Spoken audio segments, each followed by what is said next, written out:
thank you for that. That was very, very polite. Well timed.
I got a producer for this, but she never shows up on time.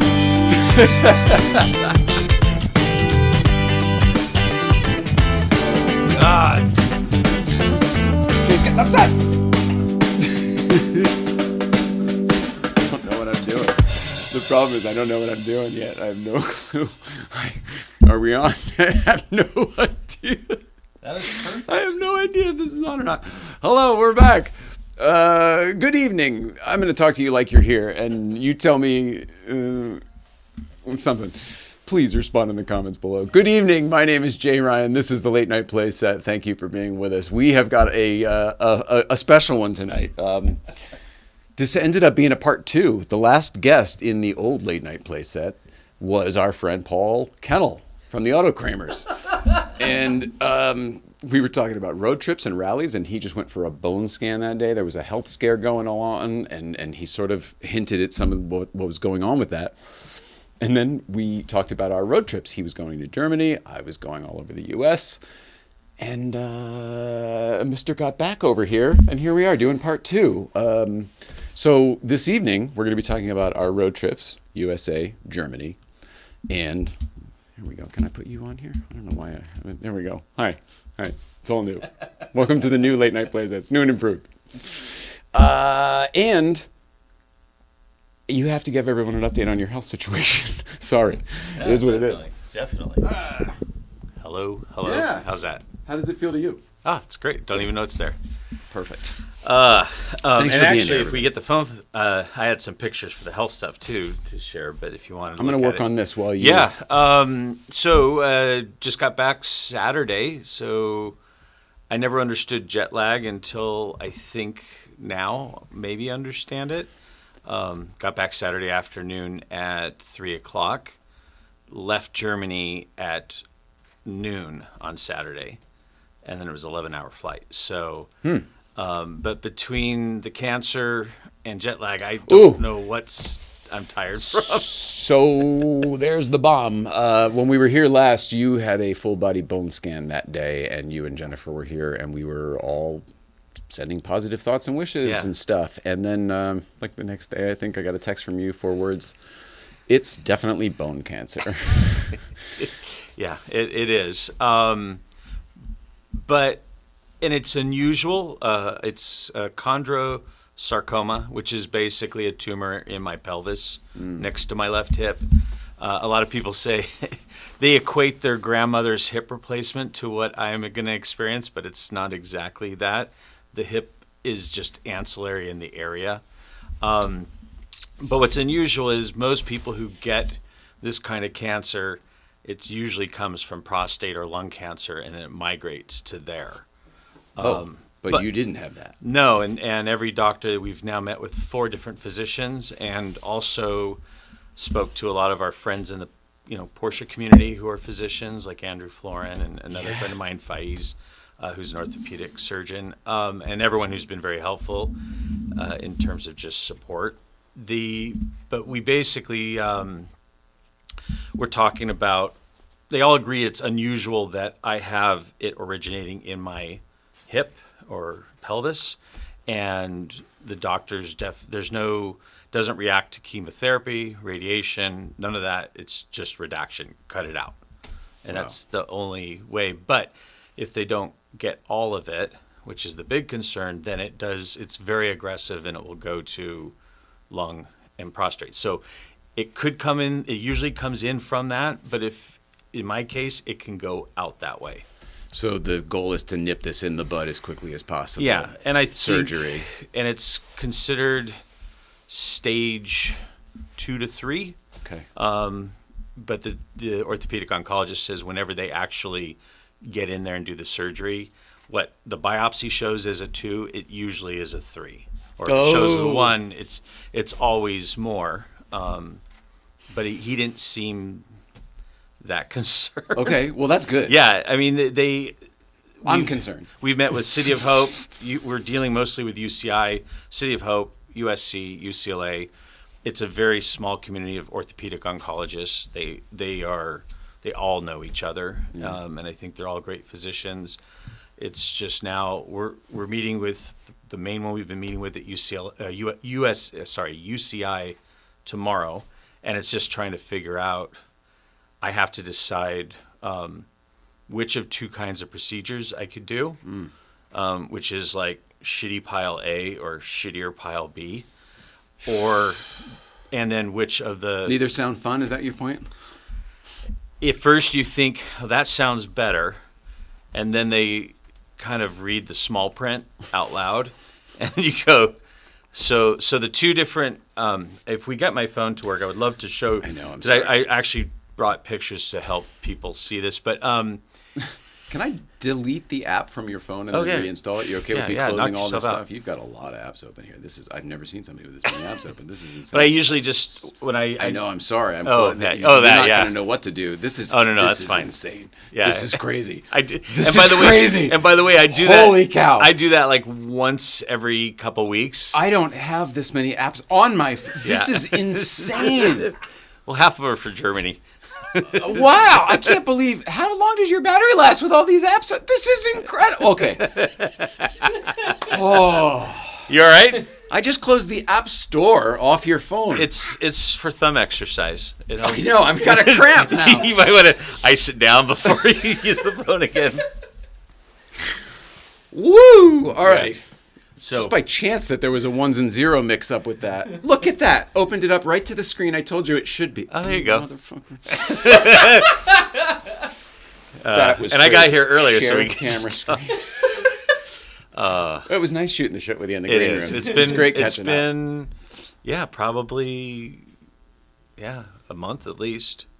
Start broadcast. Come on, baby. Show up. Oh, look, right up. Show right up. Awesome. And I can now show you. Display on AUTOKENNEL iPhone. So I'll go to. So now, just don't close that app like I closed everything else. And now you should be able to open anything and then make sure when we're okay to see it, let me know, and then I'll cut to it.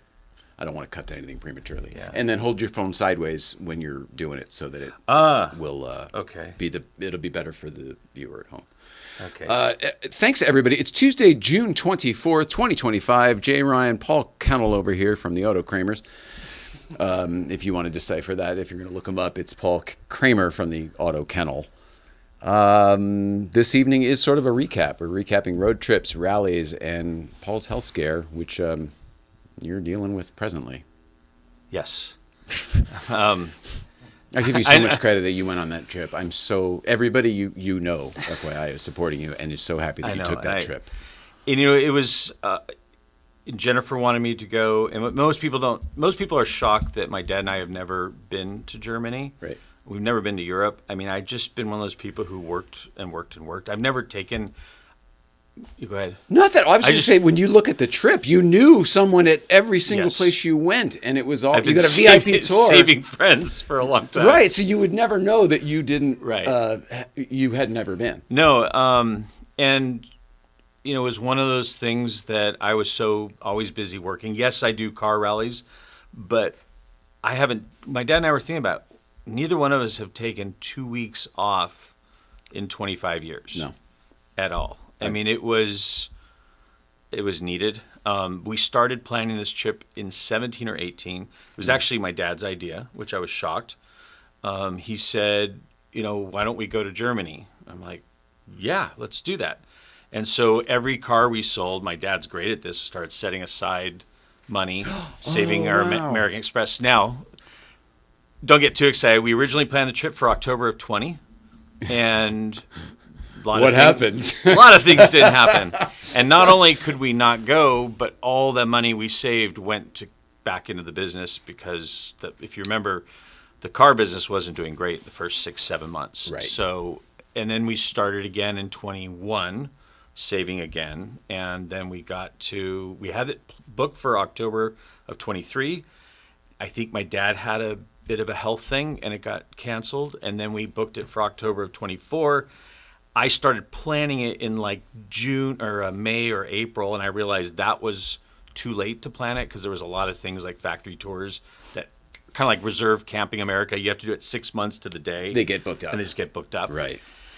And so, kind of like Camping America. Yeah, I'm sure the Porsche Museum loves. It's kind of like Camping America. Have you ever been to the Porsche Museum? Reserve America. No, but you've been to Camping America. It's kind of the same thing. So we decided in June. My dad could see I was getting stressed. I was like, I don't know how we're going to do this. And it was one of the. I've done rallies and stuff. That was one of the hardest trips to plan because you don't have an idea. My dad looks at the map and he's like, that's 300 miles, and he thinks 300 miles like I-5 from Santa Barbara to San Francisco. It's not in Germany. He's through all these little hamlets. Yeah, and the funny thing about my dad was he thinks of everything as an Autobahn, so you can go as fast as the car will go. So is that how he drives? Well, no, but he's like Autobahn, unlimited speed. So if we want to go from here to here, it's only 300 kilometers. We find a car that does 250 kilometers. Yeah. It's an hour, and and that's. I mean, I get the logic. It's the same thing. The same thing was when we first started booking the trip. My dad was unusually excited about the Nürburgring. We talked about this. Yeah, he was so excited. He's like, "We're doing the Nürburgring, right?" And I go, "Yeah, that's the plan, but do you know what it is?" He's like, you just take your car and you go drive it out there, and it's kind of like a Angeles Crest, but everyone's going the same direction. He described it as like Angeles Crest. But one direction, no oncoming traffic. Well, that would be better. And so I started sending him videos, not the crash videos, but just like, I think I started with the one, was it Dumas who set the record, like in the Porsche that they made unlimited, and it looked like a video game. It was nauseating how fast he was going. For me, I think of the Top Gear episode with Sabine Schmidt when they're taking the van around and everything else. To me, that's like the epitome of what that track is. Yeah, and so he R.I.P. Sabine Schmidt. He started realizing, he's like, oh, okay. I said, Dad, if we're gonna go, we're gonna have a car made to go on the track, helmets, instructor. Mm-hmm. Like, we're doing it like, I do not want to crash. I don't want to. Which, going back, by the way, to the doctor, going back to them saying, okay, you can go. All 4 different doctors we were talking to all agreed that you need to, it's going to take 6 weeks to build this prosthetic part. For basically a third of my, it's not the hip, it's, so picture pelvis. When we get on there, I'll show you the picture. Okay. It's a third of the left side of the pelvis. Okay. Is going to just be gone, right. Which the hip but that's common, right? Don't they do that? Or no? You're talking about the hip, which is just the ball in the hip. This is everything that it connects to. Okay. So what the pelvis looks like. It's like elephant ears. I know the way you did it. Hiya, kids. You know what the pelvis. Looks. Yeah, it's like moose ears. Moose antlers. So Sorry, folks, the park's closed. yeah. Did you see the sign out front? Moose out front should have told So yeah, they all basically said there's nothing you can do for the next couple weeks. Yeah. So go. And some of the doctors have they're not even dry sense of humor. They're just so pragmatic. He says, oh, by the way, careful, use a cane, limit your walking, limit how much they're afraid of what's called a pathological break because the tumor is right where the ball socket goes in. So it's weak. And he's like, but it's not where load-bearing weak. It's on your inside. So he says, don't get T-boned from the left. Oh, hilarious. And he said, I was like, well, that's kind of a goal in life to not get T-boned on either side. Try to put it in the passenger door. So, and I'm thinking of that going to the Nürburgring, but they had all said, and they needed to do a CT scan to basically do a 3D model so they can print and cut a new prosthetic. And we're waiting for insurance approval. We're leaving on the 6th. It's the 4th. Insurance hasn't approved it. And I just go, screw it. We're going to go get it done. I'll pay cash. It's so weird talking to a major healthcare provider and negotiating a procedure like you're buying a used car. Yeah. I mean, I go, hey, what's it going to take? Right. And so I start talking to them, and they say, well, we have to have the approval. You can go Friday morning or Thursday morning early. I'm like, whatever time. I want them to get this because I don't want to lose 2 weeks of. Yeah. Because then what happens is if the tumor changes, then some of my options for the surgery just go away. Wow. And so we were. It was like, well, it's $2,400, and I literally said to the person, "Is that the best you can do?" That's right. How much wiggle room we talking in this situation here? Can I get a duffel bag? So I want a case of Ensure. Can you throw in a case of Ensure? Yeah. So the weird thing was, I got it down to $683. Where do we start? $2,400. Oh my God! But here's where it gets worse. Nicole's laughing. Yeah, we finally come. When I come back, I checked the mail yesterday, and I get the approval to get this done 3 weeks late. Yay! And it shows what they'll and then I go onto the website, and they've already paid it. I'm like, no, I already paid it. Oh, double. So, but what they actually paid was $185. So here I thought I got a great deal at from $2,400 to $680. They actually only paid like $108, and they were only billed $250, and then their negotiated rate. And I was like, I call up one, and they're like, no, you got to get the refund from them. They do that, of course, crap. And I'm like, is the cable guy here yet? It's 4 hours late. That was one of my hotels on the trip was that way. I booked it through hotels.com, which I do the whole way. And then when I got there, the place was deserted. And I rang the bell in the office, which was closed and whatever, and it said no vacancy, even though it was clearly not even open. And eventually, like after the 5th or 6th ring, some woman finally comes. She's like, "No, I'm so sorry, no vacancy." I was like, "But I have a reservation." She goes, "No, you have to you'll have to contact, it's just like we're not connected." I'm like, "But what do you mean you're not connected? I just booked this place. It looks exactly the same. This is the place." Oh, because it was through an app. Yeah. Through a service. Yeah. I've learned that. It's same thing though. Third party. Third party. Yeah. So, but I'm glad we did. That all got sorted. We didn't lose 2 weeks. And it was so weird. You go in for a CT scan. I've been in ones where it's 45 minutes of this. You feel like you're in a vintage fax machine, basically, just going back and forth. But this was literally 1 pass, 2 pass. Whoa! Like 30 seconds. The $600 one? Yeah, and I go, maybe you got a better scan. And I said to him, I go, that's it? He goes, yeah. Are you I'm like, are you sure you got it? Because I don't want to come back in 2 weeks or in 5 days going, hey, they screwed up. And if you want, I can show you. But I'm also thinking, like, you just did, right before our last show, you did a bone scan, and it took like 8 hours or something. No, the bone scan took almost an hour. And the last one when you were here? Yeah, before. Oh, that was. They told you to block out all day. You didn't think you were going to be able to make the show. Well, they didn't know how long I'd have to wait, and they have to do like contrast stuff, and there was a whole we went in and got the contrast, and then they're like, go to lunch, and I'm like, what are you talking about? You had me fast. Oh, that's right, you're fasting. Like, no shit. Like, who knows what's going on around here? It's. Oh my, what's happening? Oh boy. Sorry, Ta-da! Our producer's here. Good news. So, but Hello? anyway, Hello, Who is it? it's producer Ariel. Let me inside the studio and in the show. Okay. sounded like Pee Wee Herman. That's all I could think of. Chocolatey. Did you watch that? Oh, you haven't had a chance to do anything. Are you going to take it easy now that you're home? We'll get to your trip. That was exhausting just to watch. I was on my own trip. I was exhausted watching yours. It was a lot. And actually, more impressively was my 82-year-old dad with bad knee, really, really bad knee. Yeah. You both looked cute with looked like two guys sharing ski poles. I know. And it was. That's what it It's looked like. basically what he bought them for him, and he's like, I don't need two of them. I'm like, I don't want two of them. So, I mean, the one doctor wanted me to take a walker, and I was like, there's no way I'm doing it.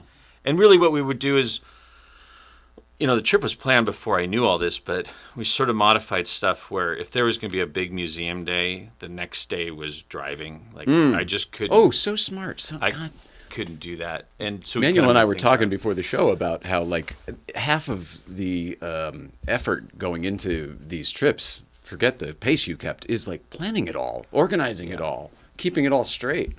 It was really difficult. And I got frustrated because, I Who is it? Hi, everybody.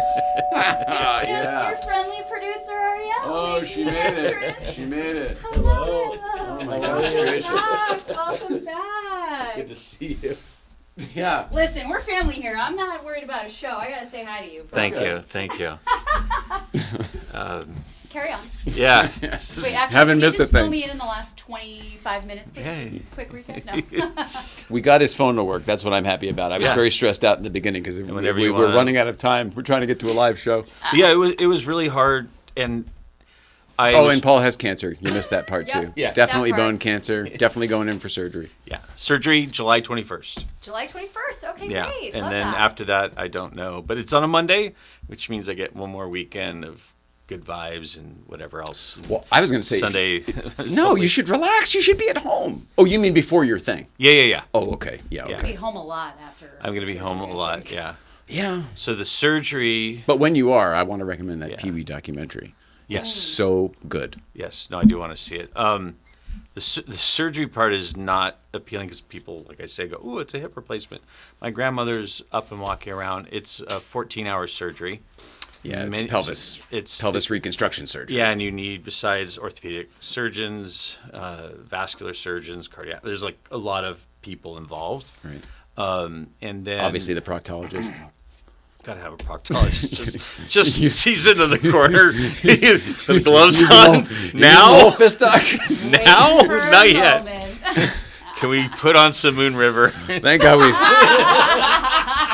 It's your surgery. You get to choose. You're probably.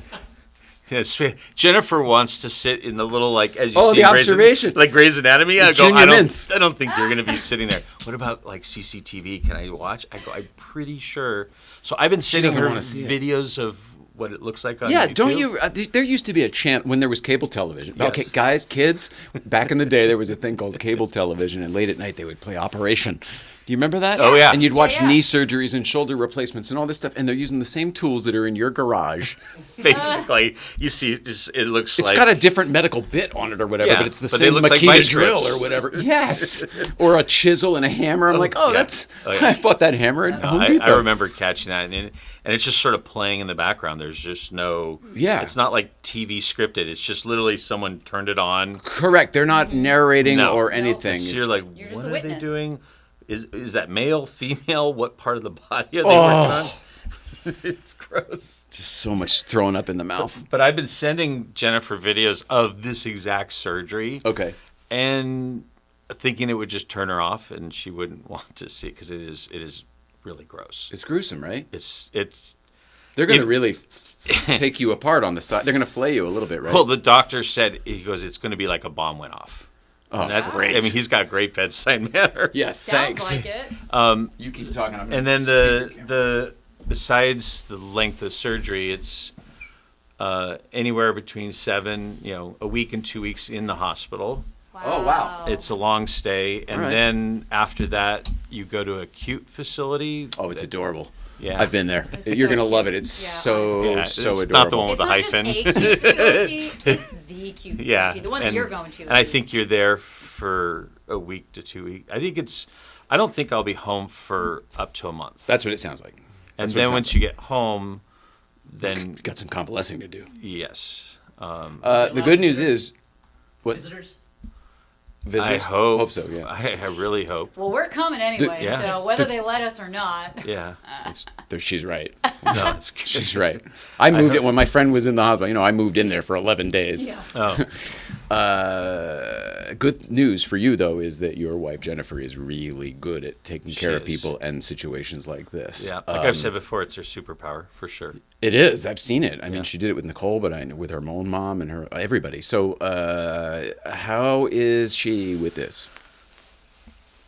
She won't tell me if she isn't okay, but Hmm. you know, she's. I mean, just this morning, I'm on the phone with UCI. She's on the phone with Blue Cross, yelling at them, and Team effort. and because that'll be in a month. I won't be able to deal with it, but you know, trying to make sure there's just no delays like we've seen already, which is, you know, great physicians, but bureaucratically, administratively, the hospital kind of sucks. Mm-hmm. So it's like, oh, you guys didn't submit the request for this, and now we're going to be delayed. Just, you know, we had that with the biopsy. We just had this with a CT scan, and I'm like, this is the little stuff. Right. By the way, the biopsy was highly unpleasant. Oh, I'm sorry. Well, I kept Painful? telling them, well, like they said, oh, it's going to be like Twilight, like you're out. You're in a hospital. And they said, well, you might be a little fuzzy, but you'll be basically out. And they gave me fentanyl. And I told them, I said, guys, I have a high threshold. It takes so much. Yeah. I'm like not saying this because I'm a druggie. It's just like I get with celiac, I get colonoscopies and endoscopies regularly. Yeah. And the number of times they think I'm out, and I will chime in the middle of the conversation because the funny thing is they do cooler chat while they're doing their shit. Of course. No pun intended. And I remember they're having a conversation about a certain restaurant. I am wide awake. I mean, I have my eyes shut because I don't want to look at the screen. And I just chimed in and I said, "Oh, that restaurant's pretty good." And they were like, They interrupt everything. And they're like, "You're awake?" I go, "Wide awake." And so that was the same thing with the bone biopsy, is because they basically drill from the outside into your hip. It's like a core sample. And it is, and it's got that dental drill sound, Oh, what a beautiful picture. and I would feel it, and yes, it was somewhat numb, but every once in a while, it would be kind of that funny bone hit that would go to your left knee. It would just go like, but like, you know when you hit your funny bone and it kind of like, you're just angry because it's a horrible name for the experience, and this is just that, but much narrower, right down this like it found this one nerve, and it's all focused on it, and I'm trying not to move because I'm like, we have to get this right the first time. Like, I don't want this twice. Yeah, but there's a point where you can't. He's like, "Oh, you felt that?" I go, "Very much Bro. so." Bro, I've been feeling all of this. And and I remember at the very end, I was like hoping you'd have that post-procedure like drug where you're just not feeling the pain. Yeah. And I'm already like kind of like, they wheel you out in a wheelchair, and I'm just like kind of gripping it. And Jennifer's looking, she's like, "We gonna get any pain medicine?" And he's like, "Well, you take Tylenol today and Advil tomorrow." Did she say go fuck yourself? And I was sitting there going, I just thought he was kidding. I go, Do they know what you're on a regular basis for all of your stuff? yeah, and he, they know. And he just said, I go, really? He says, well, you could talk to your doctor. So literally that was on a Monday.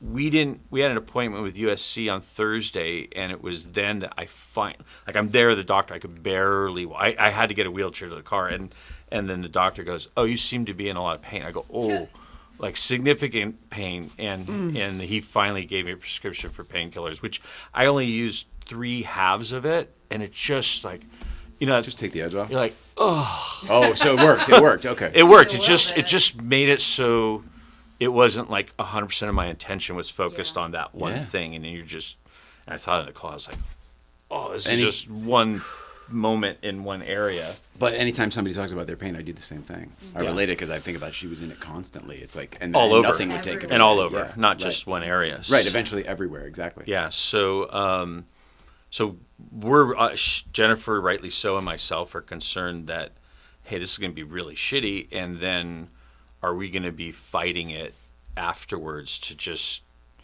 make it like I want to get better, and I'm going to do everything. They tell me I don't care how painful it is to do it, but I don't want to deal with unnecessary stuff. So, because going back to the two I procedures, don't know what you mean. What do you well, mean? I don't want to. I don't want to have. It's going to be painful doing like the physical therapy and all this stuff because basically I'm learning to walk again. Yeah.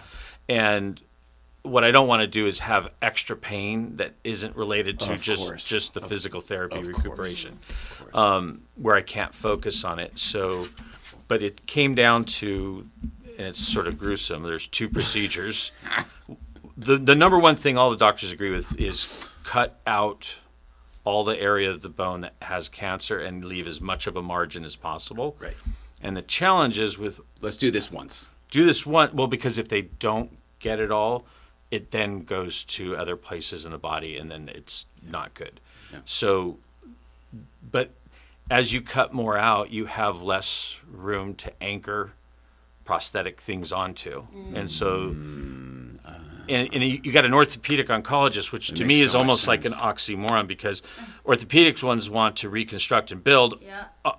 Oncology wants to remove as much as they can and be safe. And so, and I'll have one more CT scan before, and I'm praying. One of the questions I have with the doctor is, hey, since the one I had in this month and a month later, has it changed enough? Because if it gets too far, they can't do a prosthetic. What they do is they just remove as much as they can, and you no longer have a hip, and it's called a flail hip.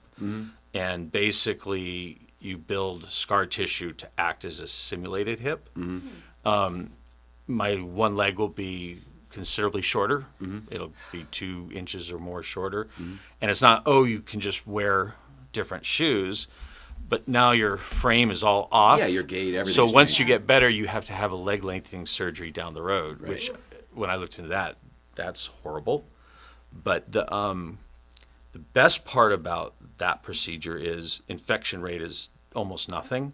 Because they're just lopping shit They're just out. taking stuff out. Right. And Yeah. also, because one doctor scared me, he says, well, this is your hobby. And I go, well, it's my work, it's everything. Yeah. He says, but if you get in a sports car, you can't bend your hip more than 90 degrees. So then I start watching myself getting into, old Porsches. I'm like, am I bending more than 90? He says, you'll just dislocate the prosthetic. So you have to have this.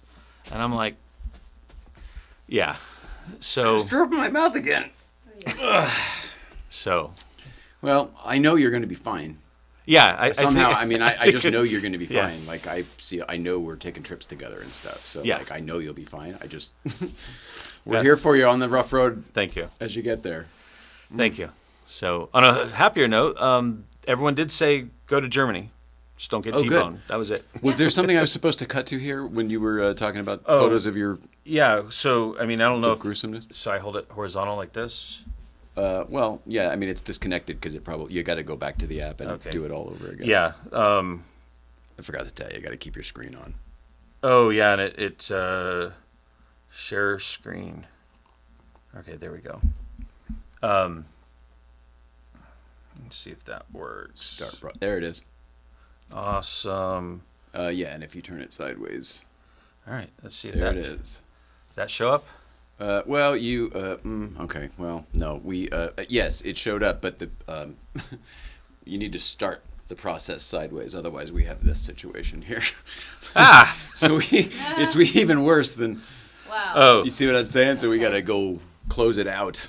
Oh, I see. Get When- off of you, turn it sideways, then I'll Oh, reconnect to oh, you. okay. I see now. All right, so Now I'll try stop to- broadcast. All right, now start broadcast. Sideways already. See if that works. Fingers crossed. That looking good? Not really. Switchcast. So close. They're really getting to see behind This the is curtain right now. hilarious. All right. This is hilarious. Stop. Hollywood. It's such a piece of cake. Piece of cake. Hollywood. So yeah, it should be like this to begin with. Yeah. It doesn't. There it is. Now There. you can do it. Screen. There we go. Now All you- right. Now you can do this forever. Now we have this down. This is what rehearsals are for, folks. Thank you all for being here for rehearsal tonight. Yeah. All right. Here we go. Still doesn't look right. Uh, It still doesn't look right. How come we still didn't do this right? I don't know. That's not even showing what's live now. Now what's happening? This is hilarious. Here's our producer, Ariel. Look at her for a minute. Look at me. Well, I'm going to read a comment here. Oh, go ahead. Yeah. From Karen, actually. Great opportunity to invent an adaptive device to help bridge the gap in your angle for driving. oh. Who's Karen? You I'm met not- her at Nicole's mom's graduation that I went to college with. You're shitting me. Yeah. Karen from Hi, Justin's. Karen, by the Justin. So Nicole's brother's Yeah. best friend. Okay. What you guys went to Oneonta together? Yeah, we did. Went to I gotta dig Oneonta up with some old Ariel. photos. Isn't that weird? Nicole's brother Justin's best friend growing up, she was his best man at his wedding, and I just saw them at the graduation. And you guys went to. And We she's went- we watching were the good friends show. in college. Wow. Yeah. Isn't that What are weird? the odds? That We is a haven't spoken- weird. We still actually haven't reconnected. I gotta. That figure is out, that is very strange. Yeah. So, I don't know if it shows up. No, it's not. I don't know what to do. This is weird. Well, hold it on the screen. Yeah, it says sharing. All right, I'm gonna try to. I just work here, man. We don't know what we're doing.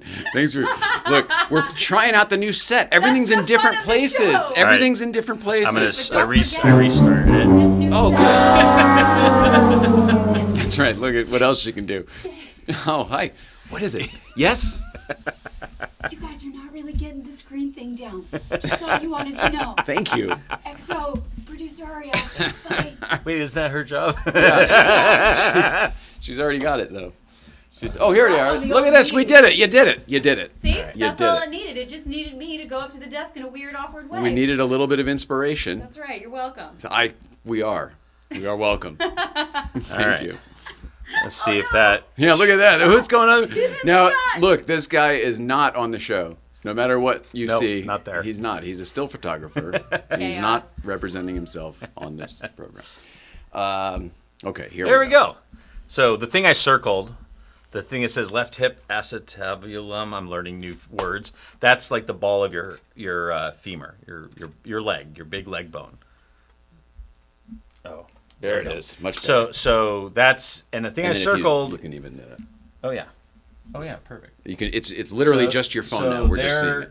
That is the tumor, Wow. and it's poking through the bone, which Oh, is wow. why I'm experiencing discomfort. And people ask me how I found out about it. I have torn meniscus in my right knee, and I noticed getting into a car, I had to lift my leg, and you do it so much you just forget. And I realized I couldn't lift, like I can lift my right leg really high, and I could lift this like about an inch without like Wow. helping up. And I just thought I strained a muscle over here, compensating for that. But this 3D image is that. Remember I was telling you about that Holy cow. that 2-pass scan that was Yes. $800, $600. The one that was really quick. It was really quick. That's what they came up with. And by the way, this is just a screenshot. When you're on the app in the medical, My Chart thing, you can use your finger and spin it, Wow. any yeah. access Right. degree. But the Are you part- on the My Chart? Man, that was the bane of our existence. The friggin' My Chart. Yeah, it's so the part I circled Wow. is all the part of the bone they're going to remove. So Wow. it's going to be that, that whole piece. They're going to cut off the top of the femur, Right. take that ball out, Yep. and there's not a lot left to anchor. So they're making this 3D printed piece, which I saw a similar diagram from the physician of what one looks like. Okay. I'll hopefully get that. But yeah, this is kind of a different angle. Wow. Good Lord. So that is my pelvis.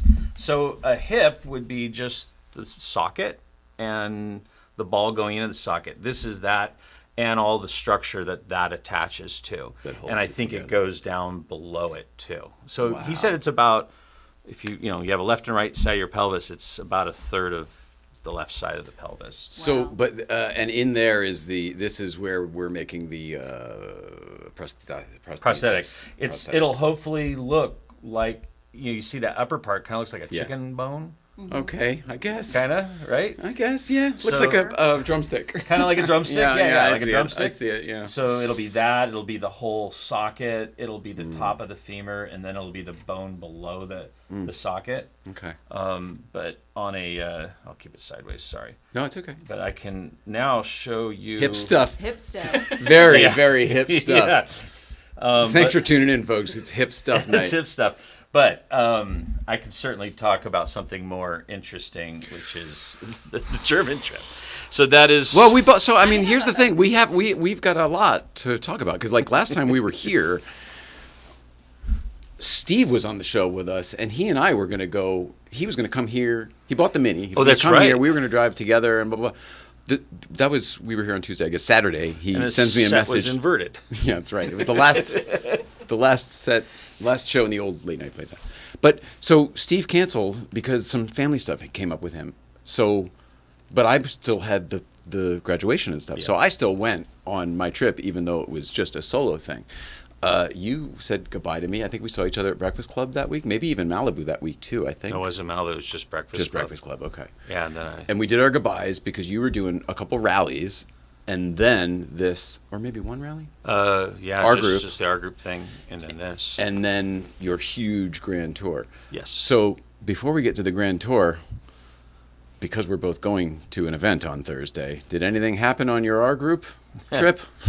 Yeah, our friend Chuck Miller passed away. Yeah. And literally in my arms, which was, when you just have a bunch of shit going on, and you're like, That's one more thing.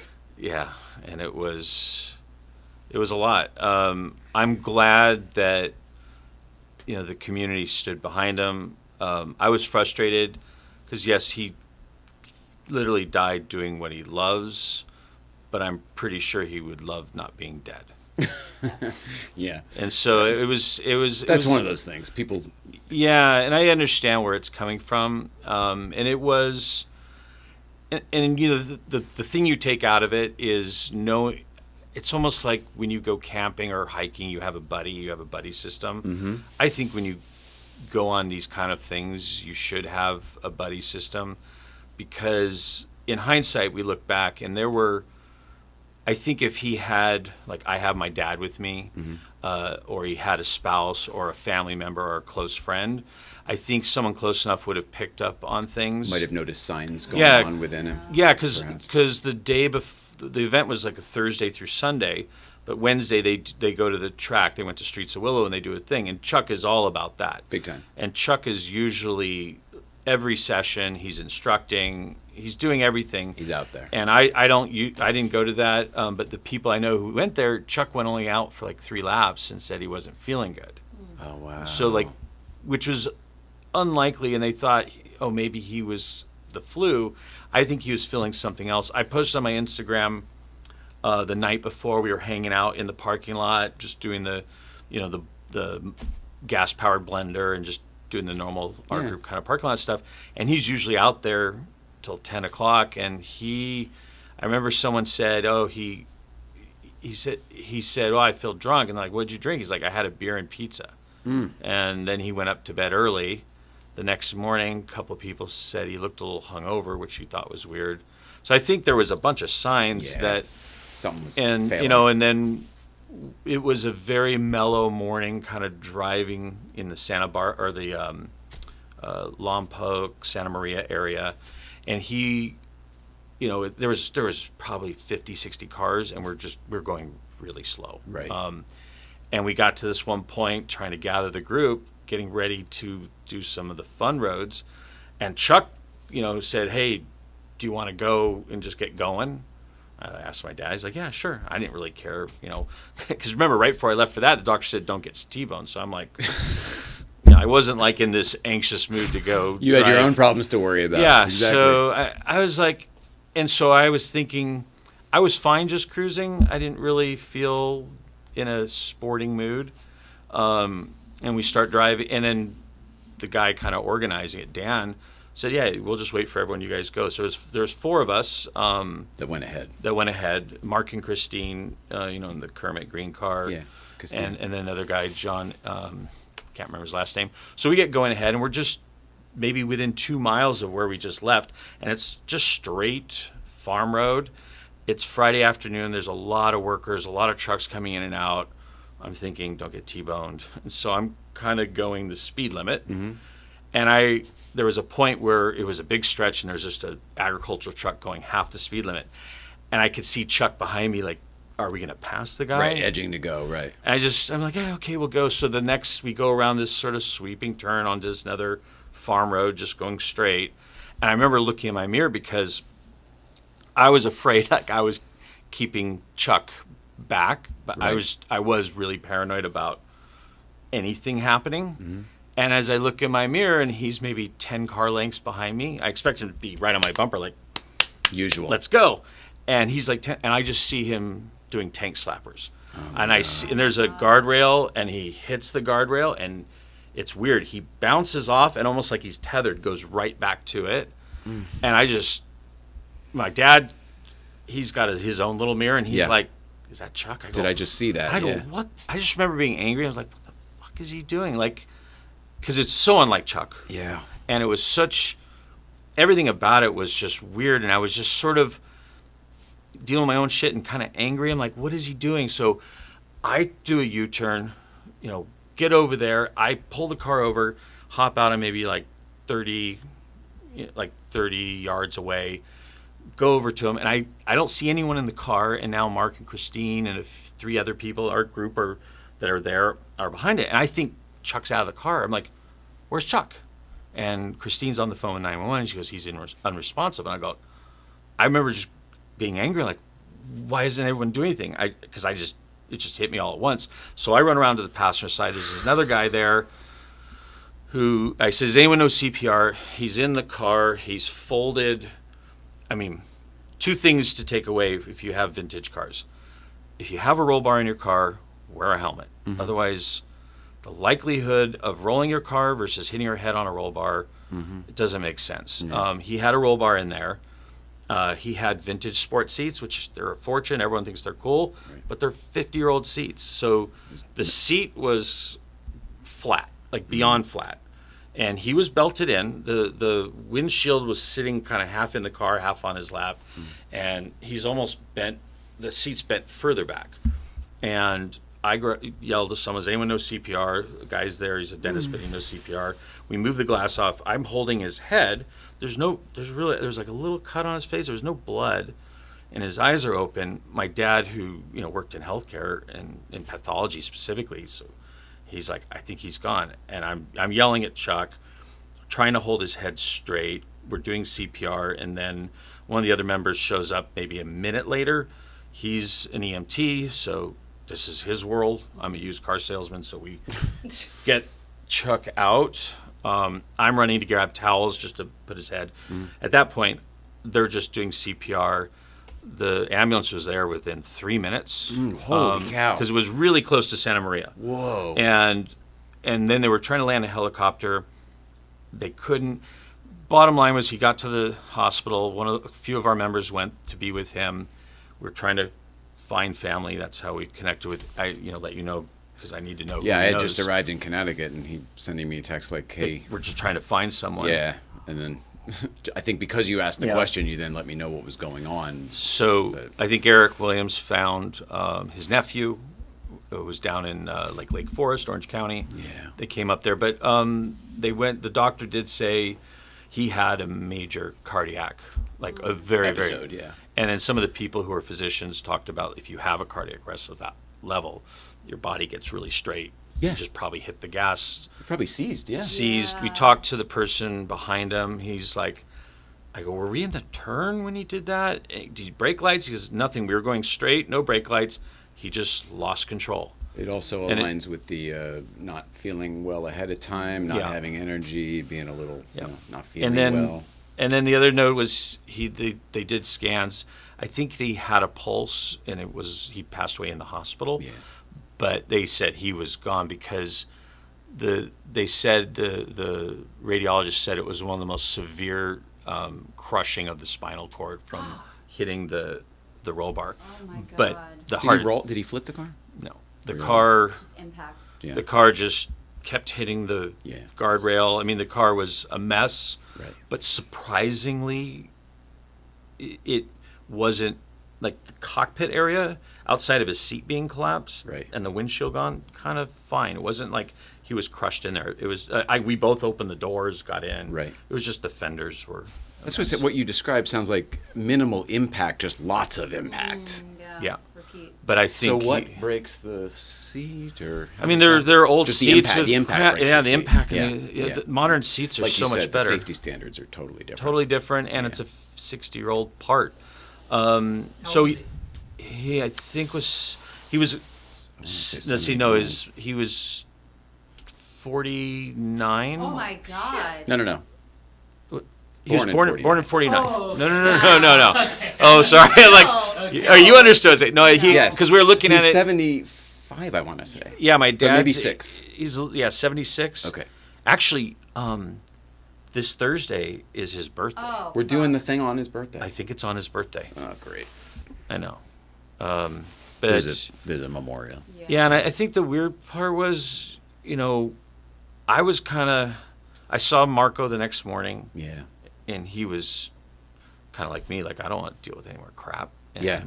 No, we're over it. Yeah, and he was ready to go home, and it Marco was just lost his wife last year. yeah, and it was just a very weird, a weird kind of, like, I don't know what to do. No one really. You gotta wake your thing up again. Yeah, I know. No one really talks about it. So Yeah, I mean that's funny because the R group is pretty they're kind of secret, not secretive, but it's sort of it's a closed. right. I don't know what I'm trying to say. It's Yeah, a private thing anyway. So then this happens, but Chuck was a public figure. I mean, I saw him. Right. You weren't there my last Sunday, but I saw him the last Sunday of his life because he always rolls through the parking lot in Malibu. Right. Even if he doesn't stop for food, he always would, wave.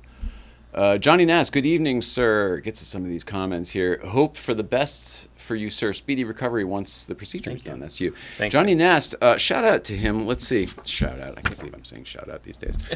The Basement Show. I was a guest on The Basement Show with Dustin and Mr. Nast, which is this guy, Johnny Nast. Yesterday we did a Goonies recap. They did one last week, and it was so popular that they did a second one. And we went for the show went for 4 hours. I did 2 hours of it.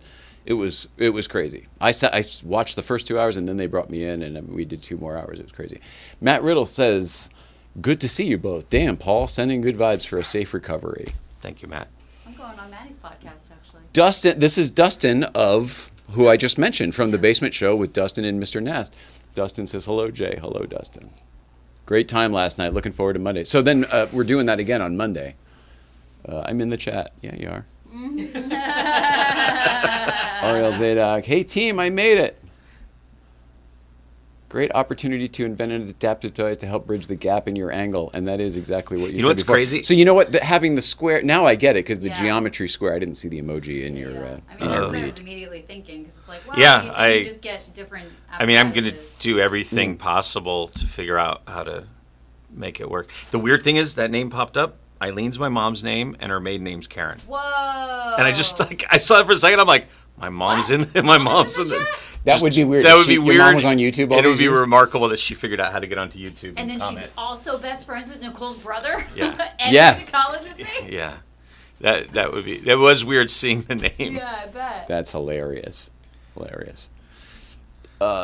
Did your thing come back? I didn't get it Yeah. back. It never came back. Oh, it isn't. No. And remember, it's got to be sideways. Well, it was sideways when I. Oh, here we go. Hang on. I got to share it. Hang on. Oh, you got it. Yep. You're right. All right. There we go. Boom. Oh, crap. You know, we thought we had it. This is it's Well- funny. It looks like a professional show. It looks like they should know what they're Until doing. we got to do weird tech things. Well, I need someone to turn on the phone so it stays on. Oh yeah. That we that can do was that. that was the one thing That's easy. I didn't. Do you know how to do that? Yeah. We need your producerial Yeah, work over I here. got You you. want to come in and grab it? Yeah, it's doing the broadcast now, and now you can. Where's your Oh, it's in the there. settings? Figure it out. I got you. Figure it out. Nicole Engage, used to make it laugh so sell. hard at me. Nicole, whenever when you're sitting in traffic and like the guy in front of you, just whatever, and I would always say that, figure it out. she would laugh so hard. Okay. There we go. I don't even know why. Thank you for that. That's why I'm here. Yeah. All right. There we go. It should work. Where were you earlier? Yeah. I'm just I was on kidding. a call. Just kidding. I was on a call until 5 o'clock. Just kidding. Nice. All right, now I'm Back joining here. it. I got it. Yay! There we go. Yeah. All right, there's you and wow, that's a great photo of you There it guys. is. Thank you. We Wine tasting.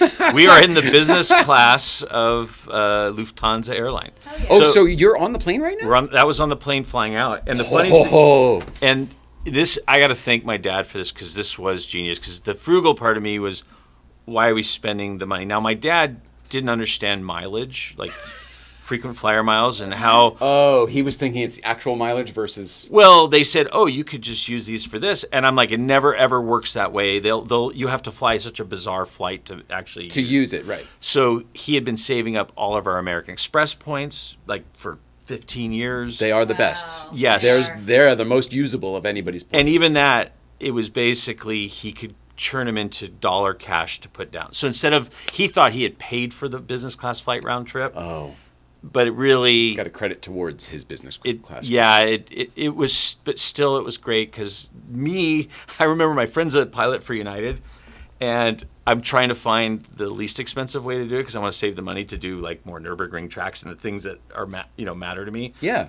Because I think of my old self where I can just sit in any seat and be uncomfortable and I'm fine. You don't care. And I don't care. And now I'll sit through it. I'll be all right. I was so grateful for it because I was like, I called my friend at United, who's a captain. I said, "Hey, does Condor Air crash very much?" Oh my God, you're hilarious. What was his answer? He's like, "I wouldn't fly Kind him." of. I wouldn't fly him. That's hilarious. I've never heard of them. They're the As an international carrier? they're like the Southwest of international Yeah, flights, sounds like it. but they're not Spirit. They're not that bad. Okay, Ryanair. Yeah, yeah, The right yellow, there. the yellow plane. Ryanair. Kind of like I got that. so excited I when I never- first saw it. I was look, it's even on brand with the colors for the show, or whatever. And then I I, never looked it thought of up, that. and then I started reading stories because that's Oh yeah, Woo! yeah, not great. No. So- I kind of want to fly it though now I just to flew- see what it's like. I flew to Iceland on that. and On it was- Ryanair? Yeah. They're international? Yes. Yeah. And it was so ridiculous because people were like, you get charged for everything. You get charged for your Right. seat. You get charged for a cup of water. Like you get charged for everything. Oh. So we went there with our one carry-on, and people were like piling jackets and piling things on top of themselves, and just like Just like layering Christmas and Story layering walking and, like, in. Yes, literally, it was that because you're going to Iceland, so you've got like all these. It was the most ridiculous flight. I was like, "Fuck this! I'm paying for everything. I don't care." Yeah. But other people I was with, they were just I could picture it like a bus instead of seats. They just got rails. yeah. You hold pretty on much. to Oh, that's funny. It That's was funny. like I a mean, the train. chair was Yeah. The subway. Exactly, the subway this was hanger. the Yeah. chair. Like Yeah. there was nothing to it. It was So- wild. But thankfully for the Ed, he booked round trip, direct flight, Lufthansa business class, Oh, Lufthansa's nice. and it was Lufthansa's nice. It was very nice. The seats go all the Full way flat. flat. Well, I can see by the Yeah. picture you got those little cubby with the Yeah. hard shells Yeah. around the seats, Exactly. so that you don't have to smell the guy's Yeah. salmon next to you. Yeah, and you know we. Oh, As we were talking about Nürburgring, my dad didn't quite understand it, but we so that's an E90. we didn't take that car. Oh. We ended up in that car. Ooh, Oh, what a Golf? shot. GTR? GTI, GTI? Mark 7.5 Oh, four-door. GTI. Oh, look at that! That was on the carousel. Wow. Whoa! I just passed I passed the Cayman that it said move over backwards on the. Yeah, I see that. Which The pink Cayman, Angeline's Cayman. yes. This is really, really cool to me that, It was that you fun. got to have this experience. yeah. Just tell me what that was like. Well, the best part about it was we got there on Saturday, and I fortunately left a day to recover from flying, and we went on Monday. Now they were having this huge concert there called Rock Am Ring, and it's like Lollapalooza, Woodstock. Rock Am Ring, like AM Ring. Am Ring, which I think am is in German. Well, Mitt is with. I don't remember. But it's a I big, used to it's speak a German. huge music festival, Okay. which I thought was weird because it's all around the track, but the track is open for tourist day, but it just makes things kind of a nightmare. Right. Yeah, no shit. And so liability, I so can't even imagine. I go, Dad, let's just Sunday go hang out and check things out. Well, thanks to Derek Whitaker, he connected me with Chris Givens, who's Porcupine. Oh, Porcupine. Yeah. So he's American, lives in Germany, lives 6 kilometers from the track. He's a track What junkie. the He flies for a major carrier, and he just figured out he's based out of Asia, but he figured out I can live here and jump on flights. Wow. And so I'm connecting with him. He's the one who connected me with the instructor and the car, the GTI and the instructor, Nürburgring. Super cool. And so that guy's one of the original Breakfast Clubbers. Like when it didn't Oh, have a really? name, and there was just like a handful of us, and Yeah. him and Derek would drive up sometimes. Yeah, and I met him at Targa Baja, the last one in 19. So he was great. I messaged him. He's like, hey, we'll meet you at the track. This was on Sunday. He had a Cayenne Turbo. And the funny thing is, we're walking by the area where you saw the Nürburgring picture, and that is the entrance to the track. And there's this great parking lot that's fairly easy to park in, but the only way to get in there is you have to go on the track, do a lap, and on the exit you get to do it. oh, hilarious. So, and it's like a cars and coffee, a little bit of good vibes breakfast, people coming in and out, and like they're standing around like, hey, I'm gonna go take a lap. Yeah.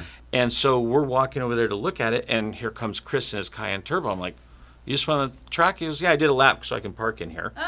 And with his wife, and we hung out with him, and then we were planning on getting a ride in a ring taxi. Yeah, I told you that. Just so that, like, I never One of the- played the video game. I've seen pictures. I don't know what the track looks like. What? No, I've never played. You of all people. I stay away from video games. Yeah, I can't see I you will as a get video I game will guy. get so addicted, and I just can't.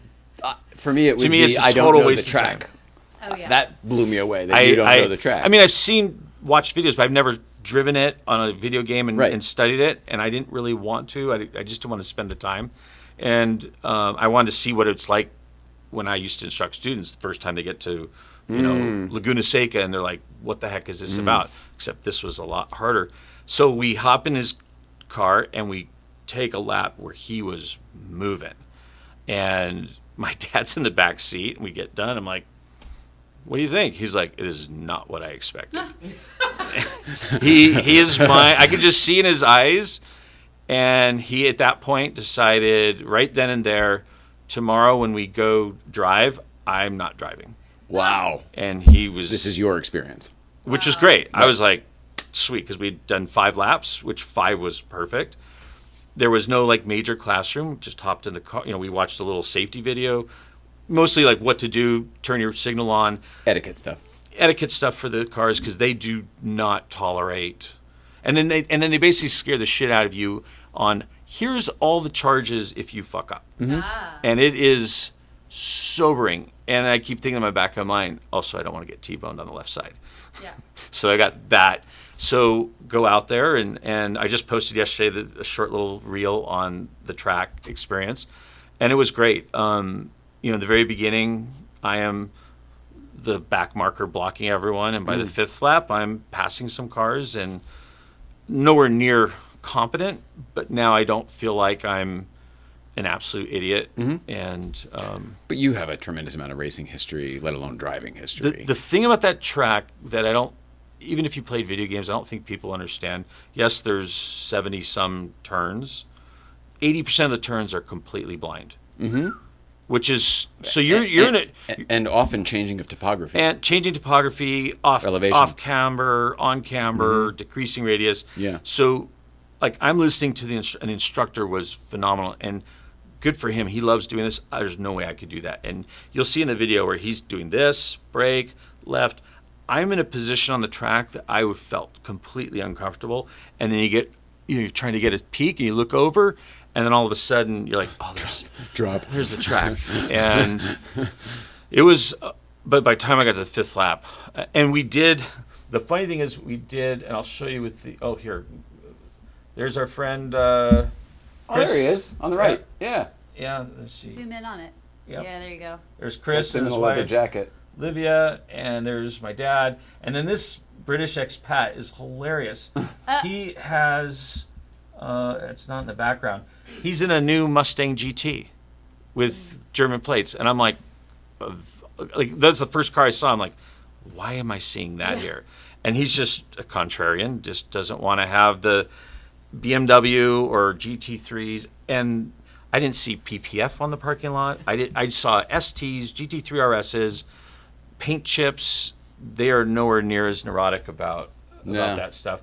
And this was there, which the funny thing is, with all the hardware all the hardware that's at the track, the fact that people lost their mind over this. This is the new Mankei GT3 RS, which is you buy a GT3 RS now that Porsche owns a good chunk of Mankei Racing. They're there at the Nürburgring, and you can spend $113,000 extra for the Mankei package, which... I learned something. I always thought it was Manthe. So I just learned it's Mankei. Mankei, yeah. And this was outside the place we had lunch at, and it was swarmed by people like you would see who'd never seen a Porsche. And there was probably a dozen GT3 RSs on the track that day. Wow. And STs and 911Rs, like really rare stuff that people were just driving. I love that. But it was a fun experience. And it worked out perfect. We were first ones on the track Monday morning at 8 a.m. And by the fifth lap, there was people showing up. But the first 4 laps, thank God, I didn't have to deal with a lot of traffic, because I would see in the mirror maybe 2 kilometers back a bright car, which is usually a Porsche, and I would put my right turn signal on to let them know that I know I'm not an issue. I am. Yeah. I know you're there, and I will be completely out of your way. And I am barely like setting the car up, and they are coming by at like 3x delta. You know, I'm going maybe 160 kilometers an hour, and they're doing 280. This is what everybody talks about on the Autobahn as well. You know, you're Autobahn, humming I along at love. 120, 130 or something like that, and then, you know, a Mercedes is flashing its lights saying, get the hell out of the fast lane. I only got passed by one person on the Autobahn the entire time in Germany. I maxed out the car. You did? Oh, yeah. It said 245 kilometers. Yeah. It's like a sticker on there, because when I rented the car, she goes, I'm asking her about tires, and she thinks I'm an idiot. Like, it's got tires. I go, no, well, are they summer tires? She goes, oh, lady translates in German. She goes, no, it's not till the end of June. Everything in our fleet gets winter tires. Oh, amazingly, she knew what you meant and answered your question. And once she someone translated it to her, and so the winter tires, the car is restricted to 245 kilometers. I think the summer they're like 255. It's nominal. Oh, okay. And it was an Audi Negligible difference. A6 Avant. It was like 250 horsepower. Which Good looking car. it was and the nice part was it had Munich plates. Like I was asking our Porsche friends, they're like, "Oh, this looks not like a rental." Because first of all, that country loves small wagons.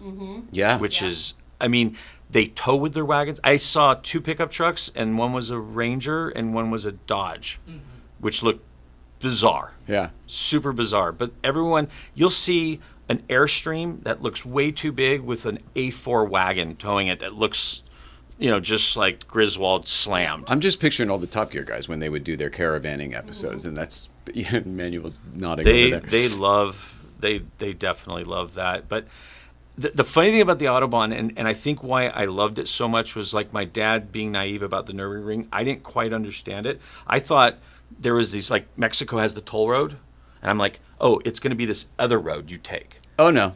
I learned that because I get the rental car. I'm in Frankfurt, getting lost, just trying to get out of there. I get on the freeway, Autobahn, and it's like 130 kilometers. And the cars are weird. They're programmed where it's a 1-year-old car where it's not only just showing me an icon that I need to slow down, but it's actually applying brake. No way. Yeah. Keep it. It's Not interested. Because I think it's something with the way the nanny's in keeping track of people going over it. And then I'm sure it's all of that, but I don't like it. no, I don't like it either, but it did save my ass a few times because they have speed cameras. Because all of a sudden, I'm just cruising. I have it on adaptive cruise control because we're just going straight, and it just starts. I'm not touching anything. There's no car in front of me, and it brakes. I'm like, what the hell? My dad's got Waze going, and it says speed camera, and sure enough, it's like it slowed me down to exactly the kilometer. Damn. And I was like, So as soon as I get Does up, it then speed up after the camera? Or does it? I don't know. You did. I just stepped on the Well, gas. it did one way or But another. the thing was, as soon as I got on the freeway, the only time, the very beginning, someone flashed me, and I looked down, and the road signs of speed limit are not as prevalent as they are here, and they're Right. smaller, Right. and they're less frequent. Right. But it does show up on your little deal. But on the deal, I just saw that magic the Autobahn logo. logo. No and, speed and it's limit. like I'm not expecting it, and I just go, and like Autobahn became this Because the symbol doesn't mean Autobahn. The symbol means no On the speed speed limit. limit. Yes, Yeah, exactly. But it's like if you're a car person, it's like this Magic. Yeah. this icon. You just got ungoverned. You found it twice. And so like the whole trip, I would see it pop on and it became this like joyous expletive. I'd be like, Autobahn! And I would just mash it and go until either it would hit the rev limiter or another car was my in front God. of me. I mean, and- it's on your face right And so now. I would just sit there. And Big time. So I think the not expecting it and then getting it, and literally I would just go as fast as I could. Hammer it until Ungoverned. Like they pulling the governor off your go-kart, you know? Just mash it. and then you become hyper aware of, cars and distances and stopping. But one guy in a really slammed Jetta wagon, highly modified, came by me, and I just didn't feel like going any faster. We were going like 230 kilometers, which is but 140. 40, yeah. But most of the time everyone's going 80, and even flying in, you could see from the plane the lane discipline: slower, medium, fast. Love it. Isn't that And beautiful? it is What a dream. the roads are insane. Take some notes. The driving nirvana. There was no entitlement. There was no ego. There was just They treat it like plumbing. rules. That's how you're supposed to do. Yeah. You know? This is how it works. Right. This is the flow. It was Exactly. such this fluid organism that Right. all That's right. They treat it like plumbing. It's like water. All has to go down these pipes. Yeah, and there was a couple. Everyone, even the BMWs, used turn signals. I don't believe it. Wow. Everyone. Now you're just making stuff up. Yeah. Wow. And the number of cars, the Germans love black cars. So many black cars. Yeah. And the other thing that's interesting is They look like hire cars, right? I saw more cabriolets with the top down than I ever see in Southern California. Really? They love cabriolets, and when it's not raining, they drive them with the top They down. all roadster it. I think there was a day we were in Stuttgart, and it was 92 out, and it was a little humid, and it was hot.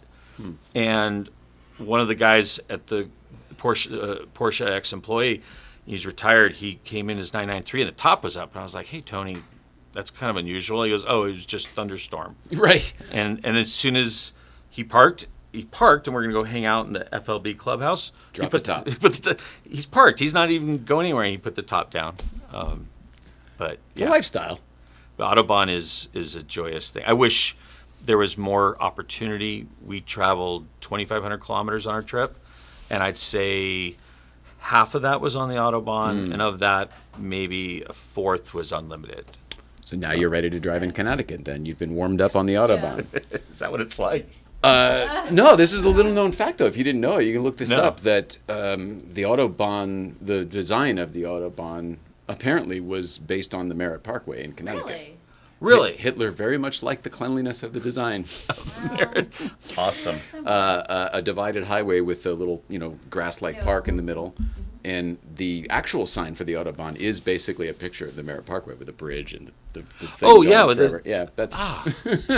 That is He wild. yeah, I don't know when he was over here, I don't know how that all came to be, but somebody told me that once and we looked it up and I was like, son of a gun. Wow. That's wild. Yeah. Back in my day, I grew up at Letterman, was getting tickets on the Merritt Parkway, driving in and out of the city all the Yeah. time. Like, that was my knowledge of the... But not Merritt unlimited Broccoli. speed. Right. No, they were giving him tickets. Exactly. Right. Like the Autobahn. Exactly. All right. Well, I mean, you did everything on this Yes. trip. I mean, like, I was really looking forward to traveling with you someday until I saw this trip, and I was like, I can't keep up with him. Well, I'm exhausted just watching your trip. I mean, the thing was, and my dad, we were negotiating. He wanted to do it like a week, and I was Crazy. and I was trying to do 3 weeks because I said, Dad, I think all the things we want to do, and I got to say, the whole trip, I had a rough idea of we're going to start here and come down, and these are the things I left, like flexibility. Like the big reason we chose June was to meet with our friend Torsten Klein. He's the Porsche employee. He's the one who designed our logo. Right. Long time. I've known him for now, we've been 25 years. And I set aside 4 days for Stuttgart, which was great because we did other things. We did an architecture thing, went to the Le Corbusier. It's basically the German version in late 20s of case study program, yeah. Case study program. Did you hear that they're bringing it back? Dan Brun Yes. just made an announcement the other day I that saw that. not only are they bringing it back, but he's gonna be one they're of the involved. chosen Yeah, architects. I am so Yeah. excited. It's about time. It's up our alley. Yeah, definitely.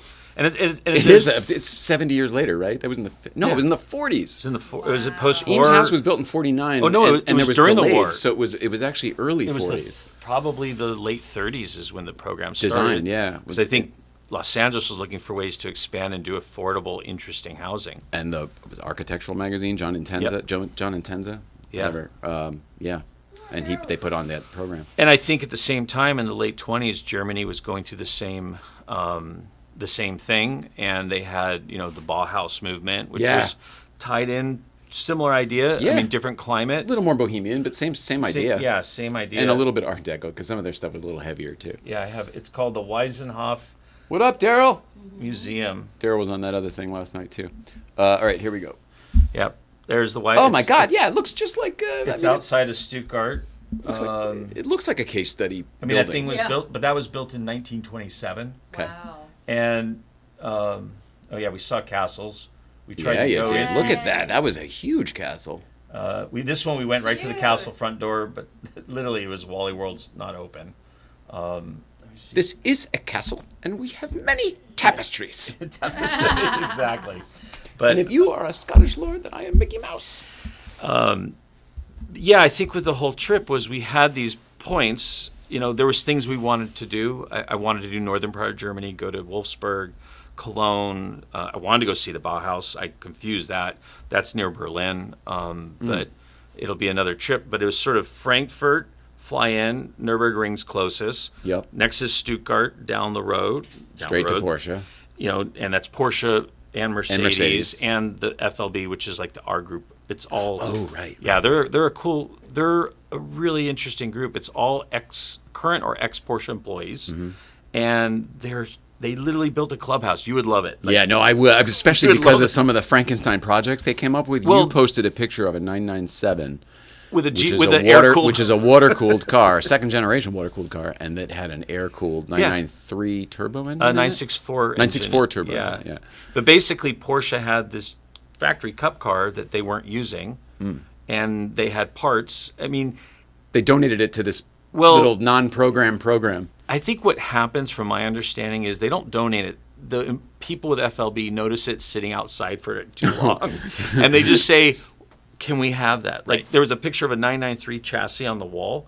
That was a prototype for some study. Maybe they were checking out door hinges. So I don't think it was as romantic as some rare prototype, but they're doing some kind of scientific study on like hinges or paint or something. And they said they saw this chassis sitting outside the design studio in Weissach, just doing nothing, literally rusting for years.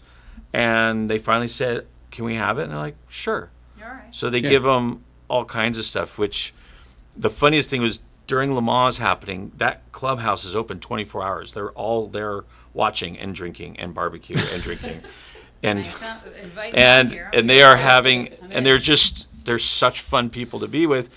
And I'm there with Torsten and then Tony Hatter, who just retired from Porsche after 35 years.